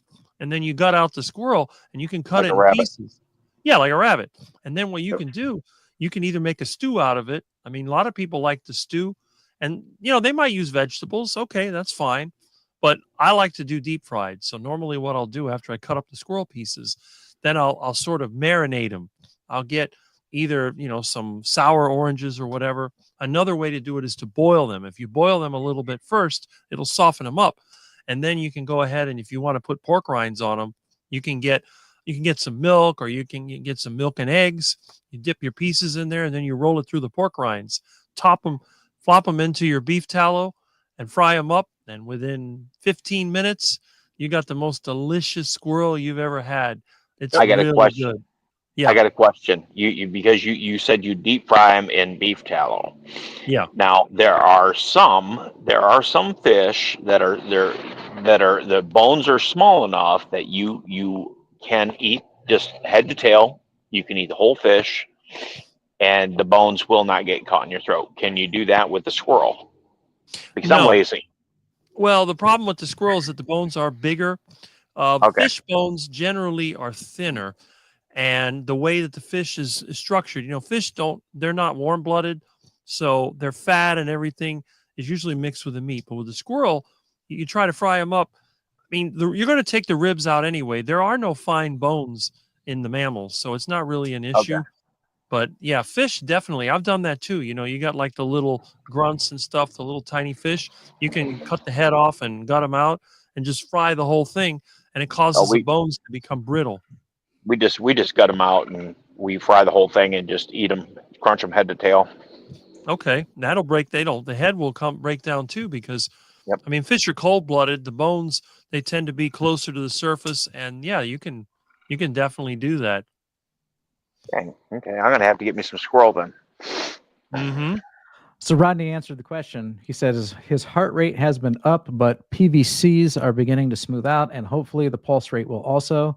He's still doing the cayenne pepper and water twice daily, plus magnesium glycinate like Jeff. So, and that must be that must be a home remedy to help deal with that situation there. All right. Okay. Well, Rodney, it's good to hear that you've got some good reports from your testing and that things are doing okay for you. He also says that, hey, Rick, cats have tails. You say you only eat something that has a tail. And they say Chinese restaurants serve them. Yeah, but cats are carnivores. Uh-huh. Carnivores don't eat Predators. carnivores. Oh, I beg to differ, Rick. Sharks. Oh. Yeah, well, I don't really eat shark very often either. All this food talk. I've had it a few times. It's good stuff. Is it? Mm-hmm. Oh yeah. Well, technically, all fish are carnivores, except for maybe tilapia. Yeah. Tilapia is junk food, junk fish. Yeah, they are. Well, I won't touch them myself, but they eat grasses. Yep. But all fish eat other fish usually. Mm-hmm. Nothing more frustrating to hook a nice tuna, be reeling him in, and have the barracudas hit him. Ugh. And bring up nothing but a head. It's frustrating. Sandy loves fried gator tail. Yes. Don't we all? Yeah. The only gator I ever had was an appetizer at a restaurant called Dick's that we went to on vacation in Myrtle Beach 10 years ago or so. Sandy mentioned squirrel brains. There we go. Speaking of organ meats. I had a guy in deer camp used to love those with his eggs. I just couldn't do it. Yeah. Fried catfish tails and grilled shark steaks. Mm-hmm. I've heard of grilled shark steaks. Yeah, I've never had it, but yeah. Oh, shark's really good grilled up. Shark and swordfish, marlin. That's going to be lean, isn't it? Like gator. Oh yeah. Yeah, that's why you use a lot of butter. Yep. Yeah, if you're eating a lean meat, add your own fat. So it's Cook just it fine. in beef tallow or lard. Yeah. Cook it in beef tallow, lard, add some fat. There's a lot of fat-based sauces you can make. I know Jeff's posted some in our recipe section over at carnivoretalk.com. And speaking of which, if you would like to join us on the screen here, we've got room for 10. So there's 6 empty seats here, and you could be on screen with us having this conversation, talking face-to-face with me, Jeff, Meathead, or Rick. All you got to do is go over to carnivoretalk.com and click on the announcement that's pinned at the top right now in green, and that'll take you to the StreamYard link. And you can be right here on the screen with us. It's absolutely free. No charge whatsoever. And then speaking of community, that's another way to fight boredom. That's another tip to not get bored is to join a carnivore community. Because then you can get ideas, you can get suggestions, you can get recipes from people who've been doing this for quite a while. And it doesn't have to be carnivoretalk.com. It can be Dr. Kilsa's community, Dr. Baker's community, Dr. Chapey's community. It can be the Butter Girls community. it can be there's Facebook communities, or it could just be right here in the YouTube community on various channels. And so join a community and start asking for tips and suggestions of ways to increase your variety, so you can not get bored of eating the same thing all the time. Because hopefully, if you've been paying attention for the last hour and 40 minutes that we've been on the air tonight, you do not have to eat the same thing all the time. You can certainly mix it up, and there is plenty of variety to be had on a carnivore diet. All right. True. Yeah. Okay. All right. So that probably exhausts our topic, unless you got anything else you can think of. So, we mentioned YouTube, and Jeff, I think you brought this up earlier, and it's worth mentioning. It's worth an extra mention, I think, an honorary mention, and that's the channel for Chris Cooking Nashville. He has all kinds of creative carnivore and carnivore-ish recipes, that can help you start your carnivore diet. If you're still missing, varieties and some nostalgia for the things that you used to eat, he's got recipes to make carnivore versions of some of these things that can help you during your transition period. And then I think another honorary mention is Courtney Luna has a cookbook and a YouTube channel as well. And a lot of her recipes are a big hit in the carnivore community. And maybe you can think of some others too. Do we know any others who are really big on Maria Emmerich puts out some good recipes. She is more keto, but she will do some carnivore recipes as well. But you want to do like Jeff mentioned, try these recipes if you're missing when you're first starting out. You must stay strict try to do it at least 90 days strict. Especially. Go ahead. Yeah. No. You're absolutely right. And I was going to say, especially if you are trying, your why for doing a carnivore diet is to try and heal an autoimmune condition or an illness. So that's when you really want to try and be as strict as you can, because it very well could be not just the processed food that you were eating on the standard American junk diet, but your issue could come down to a plant or family of plants, or even all plants that could be triggering your autoimmune systems, autoimmune issues. And if that's your why for trying a carnivore diet, then you will try and avoid seasonings, and you want to avoid cheating with keto once in a while, because you might never get the results that you're looking for. So that's why they say try it for 90 days strict, especially if you're trying to reverse an autoimmune issue. Now, if you're simply just wanting to shed a few pounds and outside of that you're healthy, then ketovore could be fine. Animal-based could be fine. A dirty carnivore could be fine, and taking advantage of like Courtney Luna's recipes and Chris Cooking Nashville's recipes could be fine. But it's when you're using it as an elimination diet to try and cure disease, that's when you want to go strict. And but remember, strict doesn't mean you lack variety, because you can still have chicken and fish and seafood, and you can have dairy and you can have eggs. And then if you still don't see your problem clearing up, then you actually want to start cutting back on those too. So because there could your pork and your chicken's less pure than a ruminant meat. Right. Some people have sensitivity towards eggs. Some people have sensitivity towards dairy.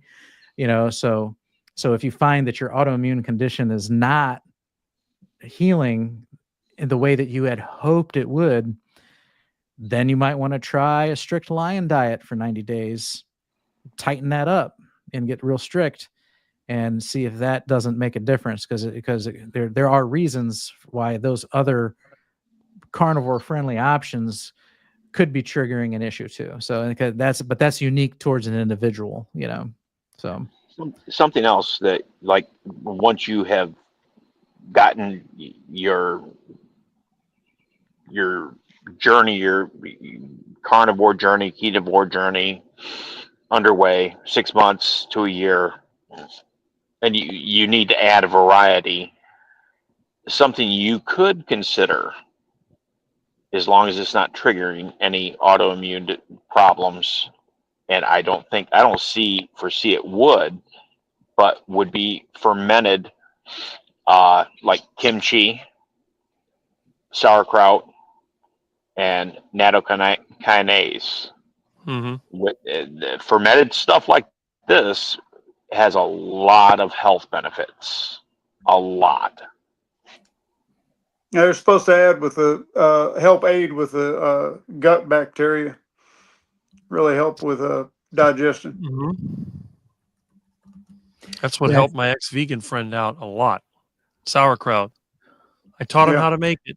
He's making it, doing good. Yeah, and I think it's Dr. Sean O'Mara is very supportive of a carnivore and keto diet, but he will do exactly what you said, Meathead, about he'll put the emphasis on fermented foods, that actually the consumption of fermenting the foods can increase their micronutrient bioavailability, so you actually make something healthier by fermenting it, so Yep. yeah, Breaking down anti-nutrients. yeah, that's And, exactly what happens. It's good for people that just can't seem to give up their veggies. Mm-hmm. Or there's some people that need that extra little carb in there. I personally am one of those ones. I don't need the carbs. I don't need any veggies. I don't want them in my body simply because they add nothing to me. They add no nutrients that I need. So I have no desire to eat them. But at the same time, I'm still going to eat a jalapeno once a month. I still like my peppers. That is just a flavor thing I'm not willing to give up, because I don't have to give up, because they don't affect me none. So if somebody wants to eat, kimchi and it does them good, or sauerkraut, they may need it. I'm all for it. I personally don't eat those just because I don't need them. Mm-hmm. Or natto. I see. I started back on natto. I'm a pro natto person. When it comes to blood pressure issues, And it was helping you. It's a necessary thing for you. if it gets me off the man-made junk, and I can lower my blood pressure with it again, I'm going to stay on it. Yeah, and like I always say, all the time in the community and on my YouTube videos, is like, we're not necessarily anti-plant, for everybody, so, if you want to eat plants, by all means, you can eat plants. There are reasons why certain people might not want to, and if you want to join us in the community, or even on screen here, and you still eat plants, you're keto, that's fine. That's absolutely, you're animal based, that's okay. That's great. We're pro meat. That's one thing we have in common. We're all carnivore centric, but it isn't. You made me think of this, Jeff, when you say, because you say it a lot, that there's no nutrients, there's nothing in that that you don't in your body. And yes, if you're feeding yourself meat all the time, nutrient dense meat, there's nothing a plant can offer for you, because you've already got it. Yeah, there's some nutrients in there, but they're limited in bioavailability. You got anti-nutrients trying to block the absorption of them anyway. And then just, take, for example, a salad. Have a salad once in a blue moon. Okay. And, but before I was carnivore, I was, in the low carb keto camp, but I was very plant-based keto. So I was eating salads all the time. And, if you don't dump fat dressing and cheese on top of your salad, you know how much salad you would have to eat to feel full? I mean, I don't even want to know. You can buy a bag of lettuce that's the size of a pillowcase, and it's got like 50 calories in it. You know, I mean, it's literally, it's a big bag of crunchy water. You can't, and you eat and eat and eat, and you're never satisfied. And then, of course, you got all that lettuce in your gut, and it's mostly, it's all water and fiber anyway. So the next thing you know, you're darting for the restroom, and it's like, how, you know, these people that think that, you know, humans, you know, this is the way they should, they're supposed to be eating salads and vegetables all the time, and like, how much, look how much vegetables you have to eat just to Well, get you your know, just to get your vitamin nutrition needs, and just to get your body's daily energy needs. You have to eat a wheelbarrow of Think of spinach. vegetables. Right. Yeah. Or you can just have a, you know, 1 to 3 pounds of fatty red meat and you're good. You know, so like the proportion of vegetables you have to eat to get that same amount of energy and nutrient density. Like I said, you have to have a wheelbarrow full of plants, you know, compared to, you know, 16 ounces of steak. It's the difference is astronomical. So no, you know, thousands of years ago, humans weren't running around surviving on lettuce. You know, no. it wasn't Well, you know, happening. When my son taught me about carnivore and talked me into it, at that time I had a nice garden. It had always been a dream of mine. When I retired, I wanted to tend a nice garden, and so that's what I did. And I was already growing my meat. Might as well grow my vegetables too. Well, and I didn't grow common vegetables. I grew heirloom vegetables. So I tried to stick with the old vegetables that our forefathers used to eat, and I wasn't doing it out of health. I was doing it just because I think they taste better. Anyhow, I told my son, I says, you know, this whole carnivore thing sounds pretty good, but you know, I like a salad every once in a while. And I grew my own romaine lettuce, and I like my zucchini. I like my squash. I like all these things and my tomatoes. He said, "Do you really?" And I said, "Yeah." And he says, "No, go out there and grab a head of your lettuce and bring it in and just eat it." He said, "How are you going to eat it?" I says, "Well, I'm going to chop it up and I'm going to put some dressing on it and I'm going to put some cheese on it and I'm going to put some meat of some kind on it and I'm probably going to chop up an egg and put in it." He says, "Exactly." He said, "You're not eating the lettuce for the lettuce. You want the crunch from the lettuce. You want that mouthfeel. But what you're wanting, as far as wanting to eat it, what you're enjoying is all the junk you're putting on it. It has nothing to do with the lettuce." Exactly. So, well, okay, that's a good point. And then I thought about all the other vegetables I eat. So what did I do with my zucchini? I would slice it. I would put some olive oil on it, put a bunch of seasoning on it, put some Parmesan cheese on it, and stick it in the oven and broil it. So was I liking the zucchini or was I liking everything I put on the zucchini? Exactly. So I had to review, and there was not a single vegetable except for tomatoes, there was not a single vegetable that I ate that I didn't load it down with all kinds of junk to make it palatable. Because Tomatoes I'm are not not a going to eat. vegetable. Yeah, I'm not going to eat Tomatoes are any fruit. of them just Yep, they like don't they count. are. And the tomato, it was salt and pepper. You know, And I that's could a eat fruit. those with just salt and pepper. That's a fruit. Yeah, That's I a can eat fruit. I can eat a tomato plain and enjoy it, but it's a fruit. You know, so that's a But different. it was, Fruits are generally enjoyable. I hate but you know, tomatoes. the whole thing was an eye opener for me. It was a realization. Mhm. You know, Yeah, absolutely. Yeah, lettuce is tasteless. yeah, That's why I call it crunchy it's water. bitter. I think of the things you can put in your mouth, lettuce is probably pretty harmless. You know, it's not like Mhm. loaded with oxalates like spinach or something, you know, No. but Mhm. or kale. I don't think anybody Yeah. really eats a salad for the lettuce. No, I wouldn't want it without ranch dressing or some oil No. and vinegar. You Well, know, I mean, you literally, yeah. No, if you eat it, if you hand me if you give me a plain salad and a fork, I'm like, no thanks. I got one for you. You probably wouldn't believe. When I went plant-based and I was eating all those salads, I refused salad dressing because I don't like it. I find all salad dressings to be even more disgusting than the vegetables themselves. So I would eat raw lettuce and raw spinach. I would eat stuff from my yard, and that's what I would do. And then my dad was making all those juices, which were awful.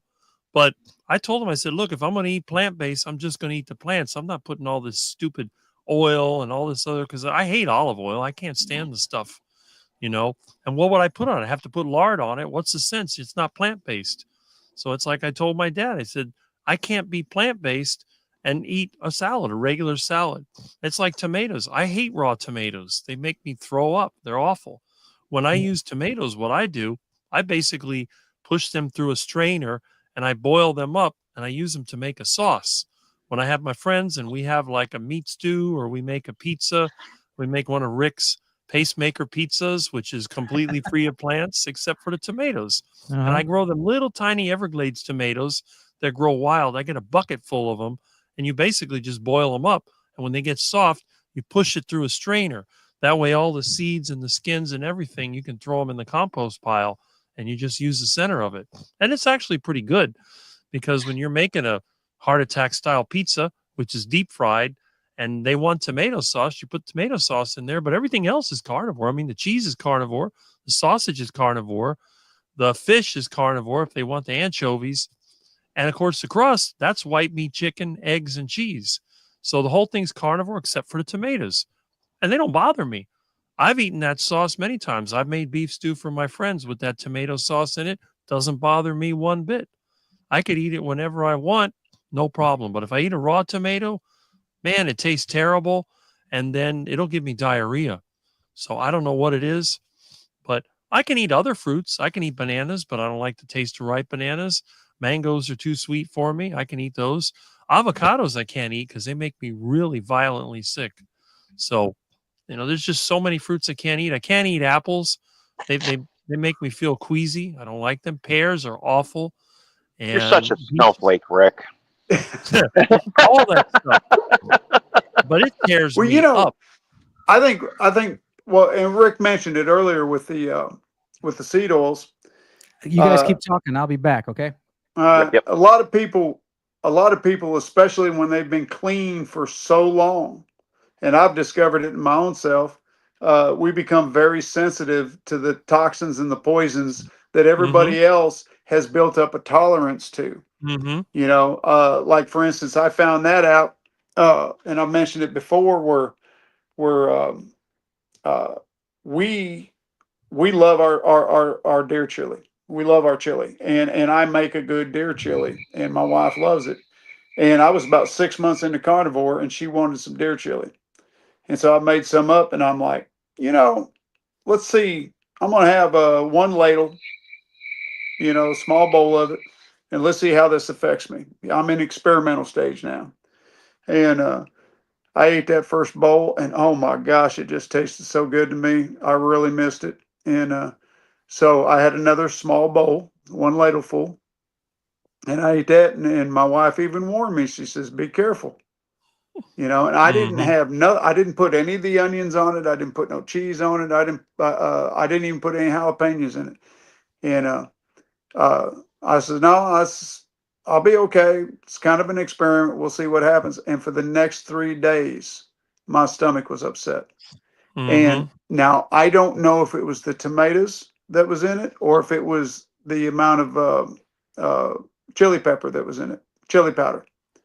You know, I suspect that it was probably the chili powder. I don't know, but I do peppers very well. They don't seem to bother me. So it might have been the tomatoes, but we get super sensitive to this stuff now. What I've found when you want to use pepper, now I grow peppers. My friends love them. I got those Scotch bonnet peppers. Oh yeah, I got good stuff. Carolina Reaper. You talk about a hot pepper. That thing will burn your butt on the way out. You up. But the funny thing is, and this is what I found, I've made that chili. You know, we made a couple of different chilies and I got a friend that loves it hot. So I made it extra hot.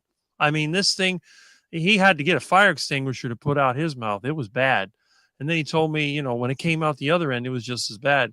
But the funny thing is, I ate some of that chili and it didn't bother me. That's the weird thing. But when somebody else made chili and I ate it, I got diarrhea 3 hours later. and I couldn't figure it out because I use tomatoes. They don't bother me. But I think what it was, I said, how'd you make the chili? Well, they used a canned tomato sauce, and then they used chili powder. So I'm thinking what it is, when you concentrate those spices and you mix them up like that, I think that processing makes them a lot more. It's difficult for somebody who's sensitive to it, because when I got the stuff from my own garden, it didn't bother me. All And right. it tasted exactly the same. This is the funny thing. I couldn't taste any difference, but it tasted the same. In fact, I think mine was a little hotter, because those Carolina Reaper peppers, those things are nasty. If Yeah. you've ever grown them, Oh, I mean, they like look 'em. mean. It's like a jalapeno with a bunch of wrinkles on it. That is one Yeah. mean pepper. Yeah, I've grown my own jalapenos, my own habaneros. I haven't done Scotch bonnets. I've done chili pequins. I like it hot. Yeah, the guys at work were always they were on a mission to always try to burn me out, and they never could do it.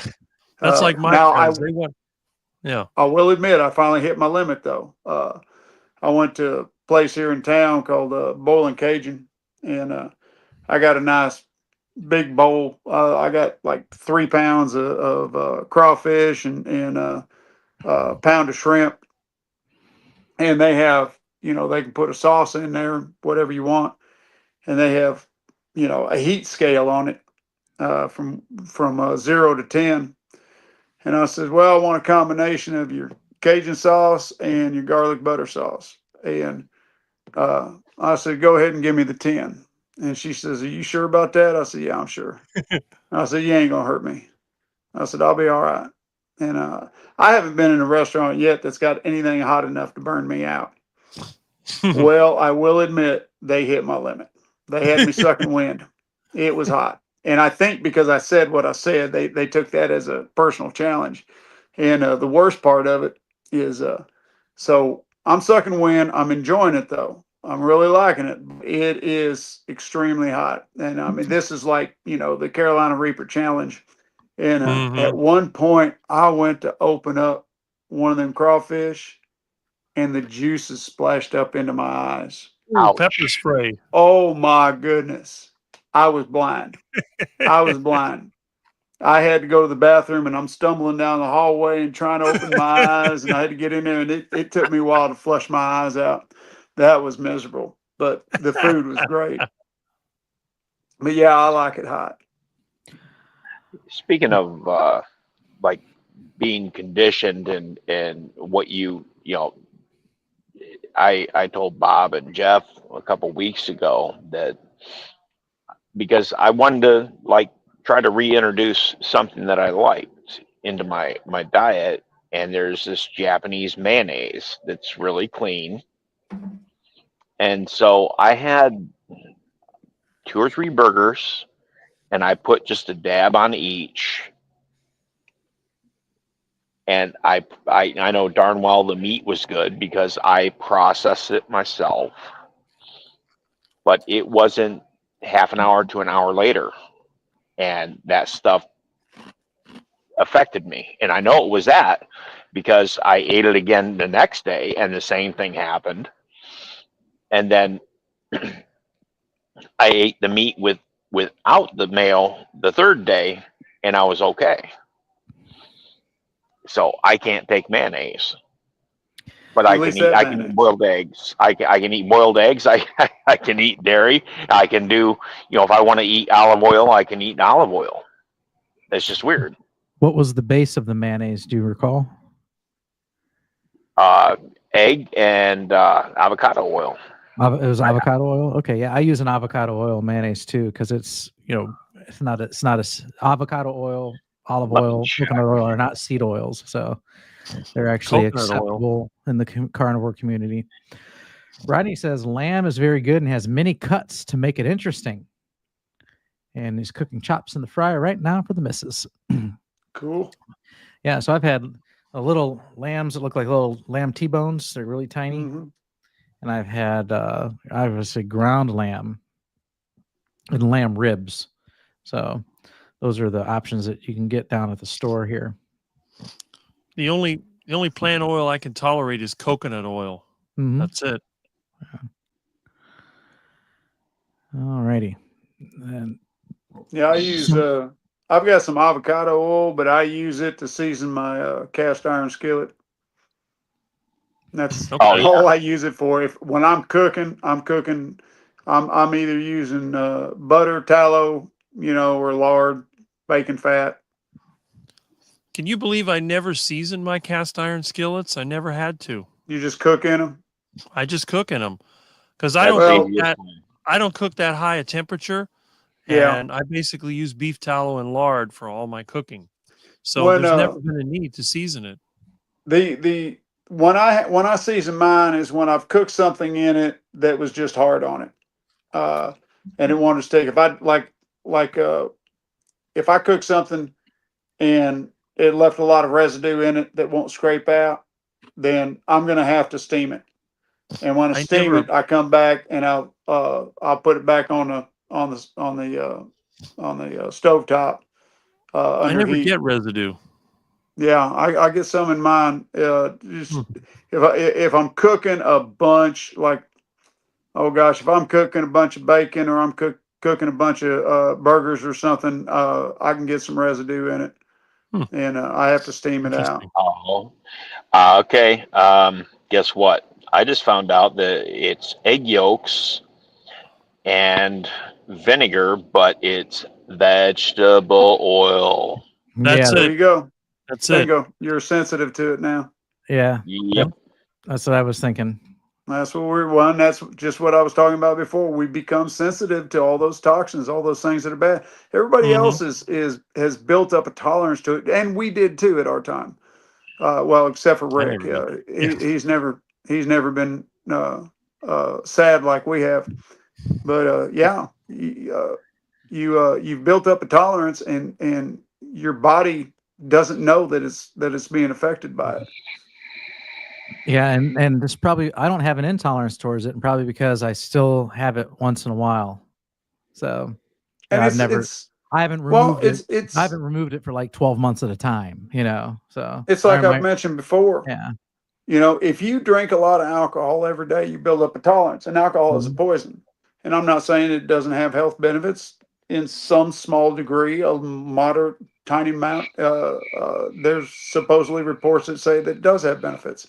But, there was a time when I drank every day. I drank pretty much all day long. I wasn't an alcoholic. I just liked to drink. When I get off work, first convenience store I stopped at, I got me a tall boy. And then it was on until bedtime. And on weekends, I'd drink a case of beer a day. It was no problem for me. And I had no problem.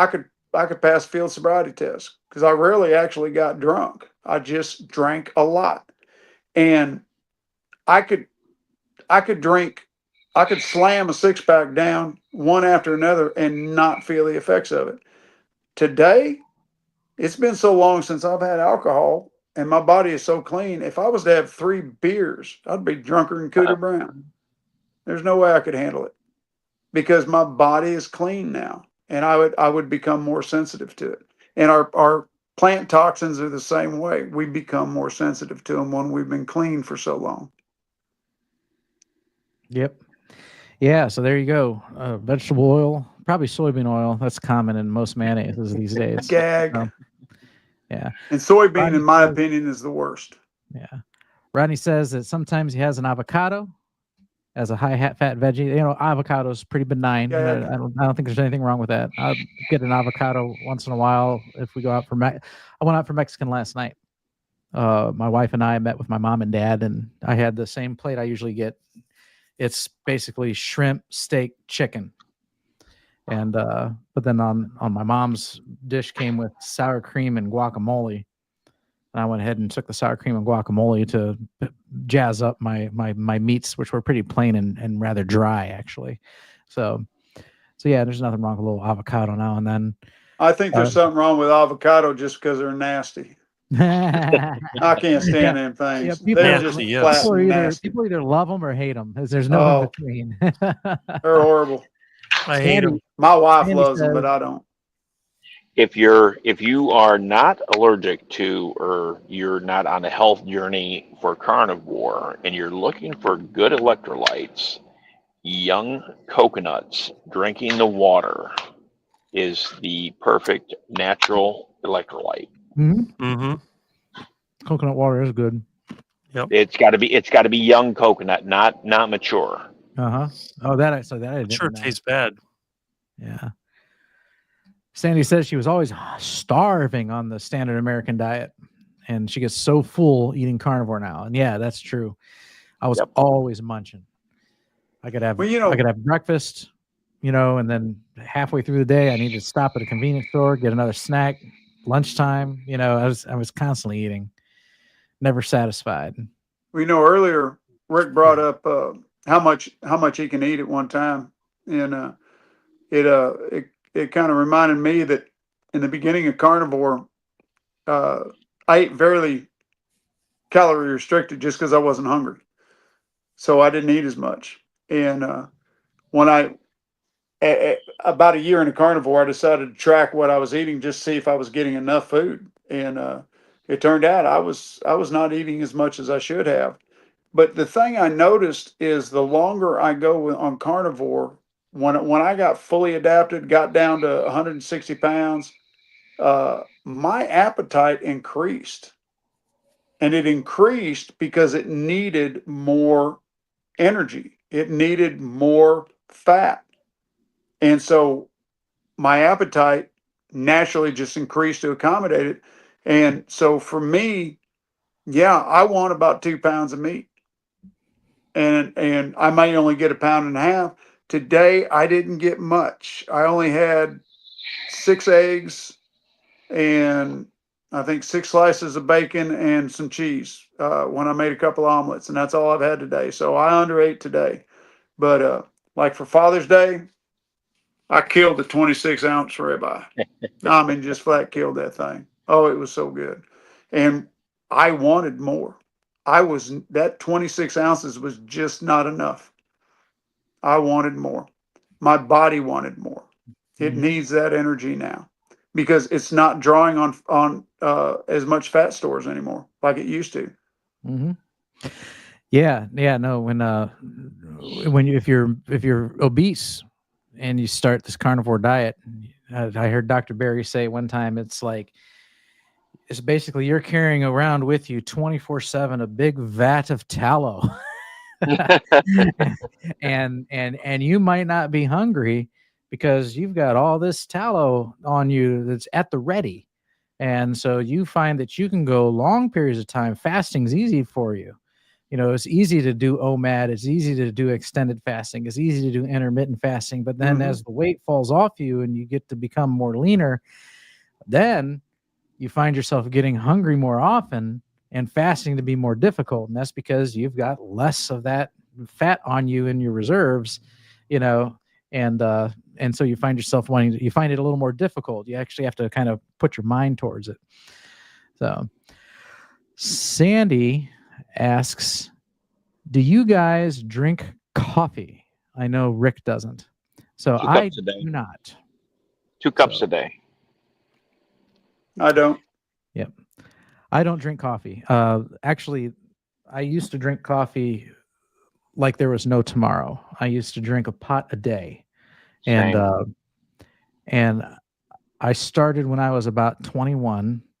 And then turns out, though, that the plant toxins, or maybe the molds that come in commercial coffee, was actually the cause behind my ulcerative colitis. And I did a YouTube video on it called "I Cured My Ulcerative Colitis." But I had, for 10 years, I was taking this medication for ulcerative colitis, and called dipentum, and it's probably what tanked my kidneys. That's probably why I live with chronic kidney disease today. But in 2019, the insurance wouldn't cover the medicine that year, so I stopped taking it, and all the symptoms came back. And I'm talking going to the bathroom 25 times a day, and unable to work, unable to, I can't. If I eat, I'm in the bathroom. So I was losing weight because I wouldn't eat. And I started doing some research, and I was trying different elimination diets, not a carnivore diet though, but I was eliminating different things at a time. And I eventually found this forum where they talked about how coffee was a trigger for their irritable bowel diseases. And I was like, oh wow, I drink a pot of coffee a day. And so I quit coffee. One morning I woke up, didn't have any coffee. That was a Friday. That Friday, that Saturday, that Sunday, I went all 3 days and didn't go to the bathroom at all. And I was like, I'll be damned, this is it. So I've never touched another drop. And then in the years since, I've had several colonoscopies. And at first they used to still test positive for ulcerative colitis, even though I was symptom free and I wasn't on medication since I was symptom free. But this one I had last summer in 2024, the biopsy came back negative. And so I'm tickled to death because I have officially cured what's considered an incurable autoimmune disease. And it really all comes down to coffee.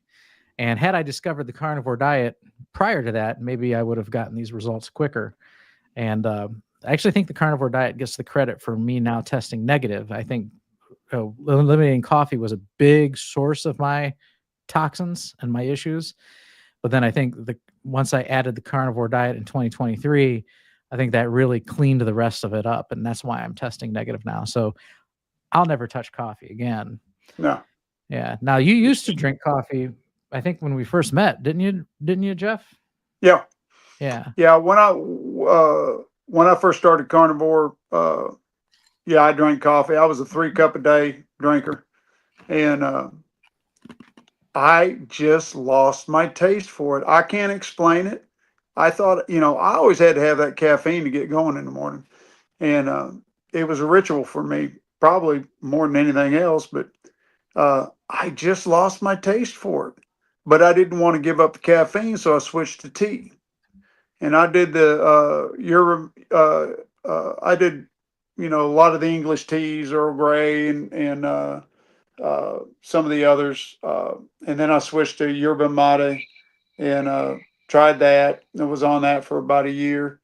And at one time, I just decided that I was already giving up so many things, so many addictions that were controlling me. I gave up tobacco when I was when I turned 50. With carnivore, I gave up carbs and I gave up sugar. And so what was my last addiction but caffeine? And I decided, you know what? I just don't want one more thing controlling me. And so I decided after a year on carnivore, I gave up the tea. And to substitute for that, I started drinking a hot cup of bone broth in the morning. And I would blend it with some MCT oil and some butter, make a bulletproof morning drink. And I did that for, probably about 6 months or so. And my wife started drinking it. My mother-in-law moved in with me and she started drinking it. And before long, we was going through way too much bone broth. So I backed off of the bone broth eating. So now it's just strictly water for me. But I'm glad to be free of one more addiction. So now there's nothing in my life that's controlling me, well, except for my wife. But food-wise, there's nothing more controlling me. That's admirable and that's a really good example. So I still have one right here. So I still love my soda. So that's I'd like to give up caffeine. I'd like to give up artificially sweetened beverages. They don't bother me though. So I don't have a whole lot of motivation to. So but what, like, just like you said, if that's, if it's not it used to be where if this stuff wasn't in the house, I had to go get it, bring it back and put it in the fridge, even if I wasn't going to have one. Just needing to know that it was in the house at my disposal was important to me. But now that's not the case. If it's not in the house, I can drink water and I'll be fine. But yeah, no, there was a time where, especially, I don't drink Diet Coke anymore, but I used to. And if it would be bedtime, and if I had to go to bed and if I knew that there was no Diet Coke in the house or it was late, I'd have to leave and go through drive-thru and get, even if I came home and threw it in the fridge and didn't drink it. I had to know it was there. And it sounds goofy. I mean, that's not, I mean, now I look back at that. Why? I mean, that's absolutely, why did I think that? That's crazy. But Mhm. that's literally how I felt. Like I could not go to sleep knowing that there wasn't a Diet Coke in the house. Been there, done that. Mm-hmm. Yep. Yeah, that was strange. I- Strange to look back on that. Yeah. I drink 2 cups of coffee, maybe 3. It just depends on what kind of mood I'm in. I used to be a pot to 2 pots a day, and like before I would get on the road and drive 30 minutes to the city, I would have to have at least 2 Red Bulls. And nowadays, I drink the coffee. I'm really particular about my coffee, so I just don't go out and buy I grind my own beans, so I'm very selective. I like the taste. I drink it for the taste, not the caffeine. And for me to give up coffee I don't need, it's not going to bother me. It's not going to kill me if I Mhm. don't have coffee tomorrow. The only thing I got to give up that's got me chained is this little vape right here. Mhm. It's just out of habit. That's it. But I go to work and I can sit almost 8 hours. I've done it before, but sit 8 hours and not vape. It don't bother me. So if I can do 8 hours without vaping, right. Go ahead. You know what? I used to smoke, and I quit. I started smoking in '93, and I quit smoking in October of 2000. So it was about 7 years, a little over 7 years. And I remember when I decided to quit, I quit cold turkey. Stayed up all night smoking the rest of my carton, because I couldn't let go to waste. I spent money on it. Stayed up all night smoking it, and then took the pictures off the wall, scrubbed the walls down, vacuumed the floor, threw the ashtrays away, went to bed. And when I wake up, I was going to be a non-smoker, and I did. That's exactly how it happened. I did have some struggles though, but I remember everything in sets of 3s. Like once I made it, the first 3 days was the hardest, and then, but once I survived 3 days, I knew I could keep going. Then I remember I made it 3 weeks, and I remember when I made it 3 months, and then I remember I still liked the smell of smoke for about 3 years. And then after then, now I can't stand it. Now it's repulsive. But Yep. But I used to stand outside with my workmates while my workmates smoked and be like, I mean, it was still something that was pleasurable to my senses. But yeah, Reminds me of that Goofy cartoon. Yeah, 3 days. 3 days, Remember that 3 one? weeks, 3 months, 3 years. For some reason, I remember it in sets of 3s. Mm. So, but yeah, if you can go at 8, you're right. If you can go 8 hours, then you can go 8 more. And then if I you just go do 8 it for more, the taste. then you can go to sleep and go 8 more, and now you've got a day. So yeah, so that's good. The time will come. The day will come when you put that thing down and you don't pick it up again. So that'll be good. Yeah. Yeah. And you're not alone. Sandy here admits that she's also addicted to vaping as well. So, and used to spend $300 a month on cigarettes 12 years ago. So I haven't smoked 25 years. 12 years ago? Oh, I started smoking when I was 12, and I put the cigarette down and completely about 2, 3 years ago. So when I quit smoking cigarettes, the cheap ones, Pall Malls, they were like $7, $8 a pack. Whew.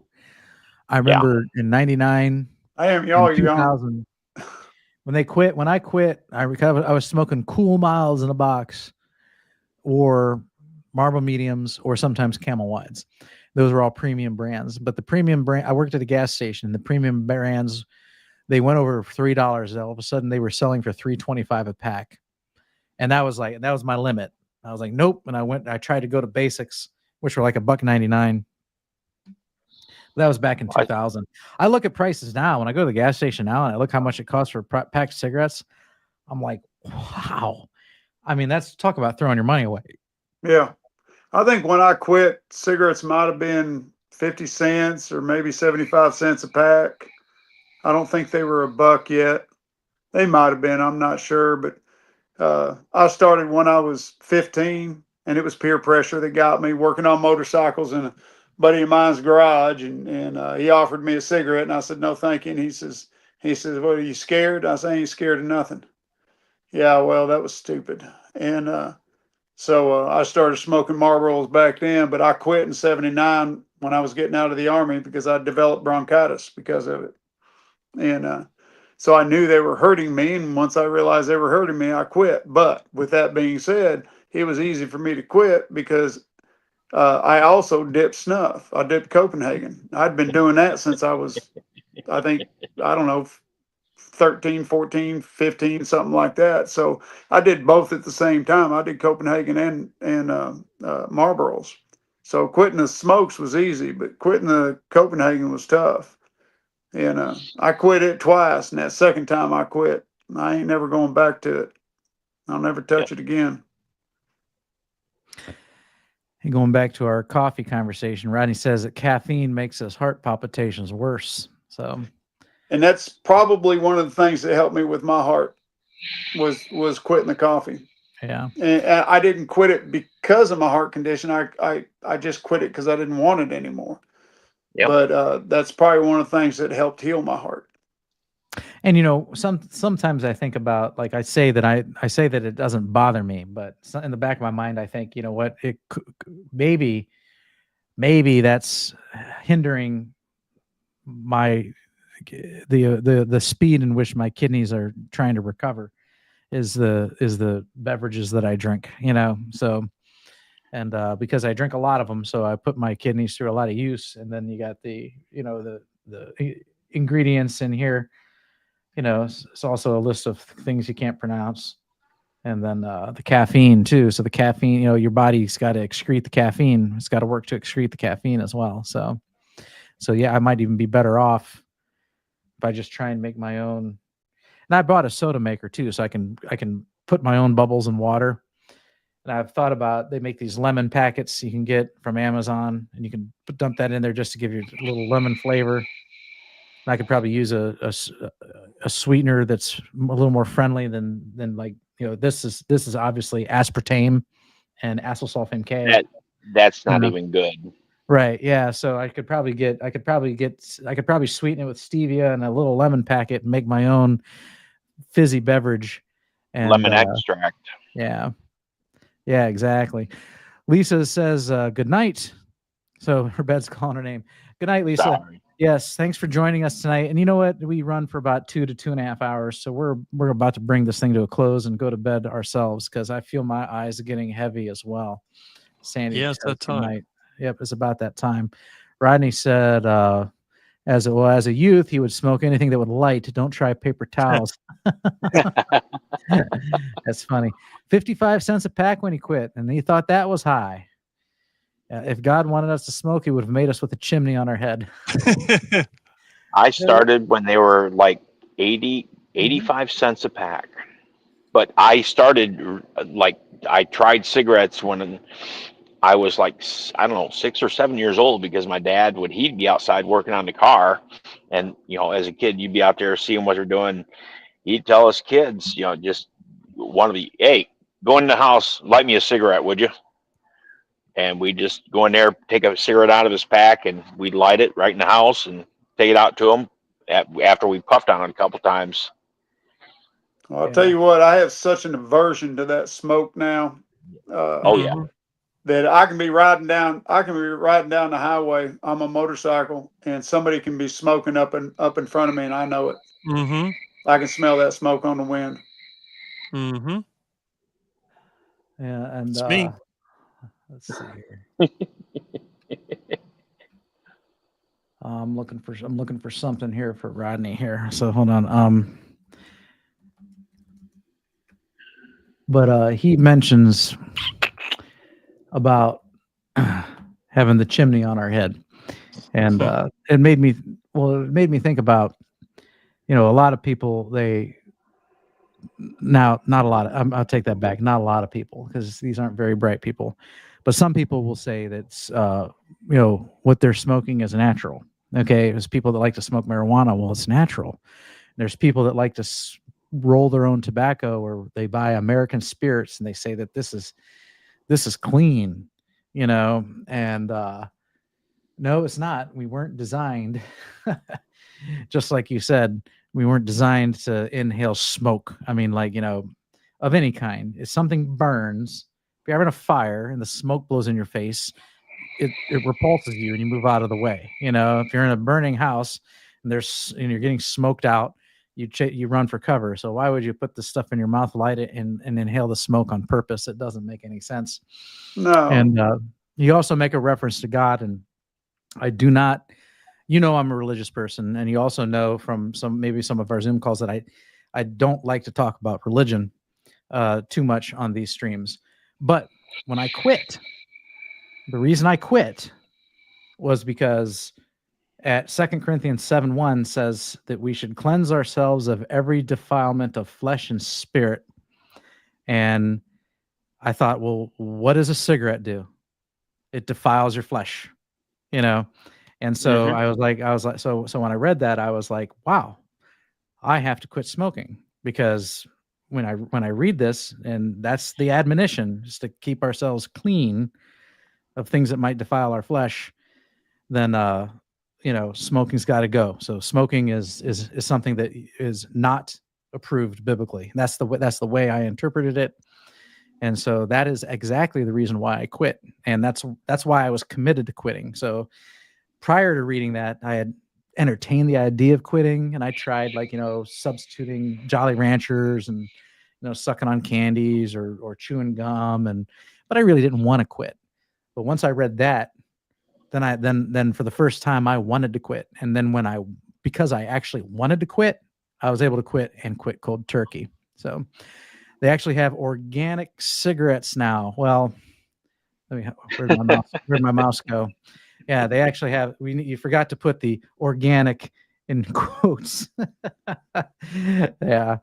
Oh my gosh. They slap that word organic on anything just to keep selling it.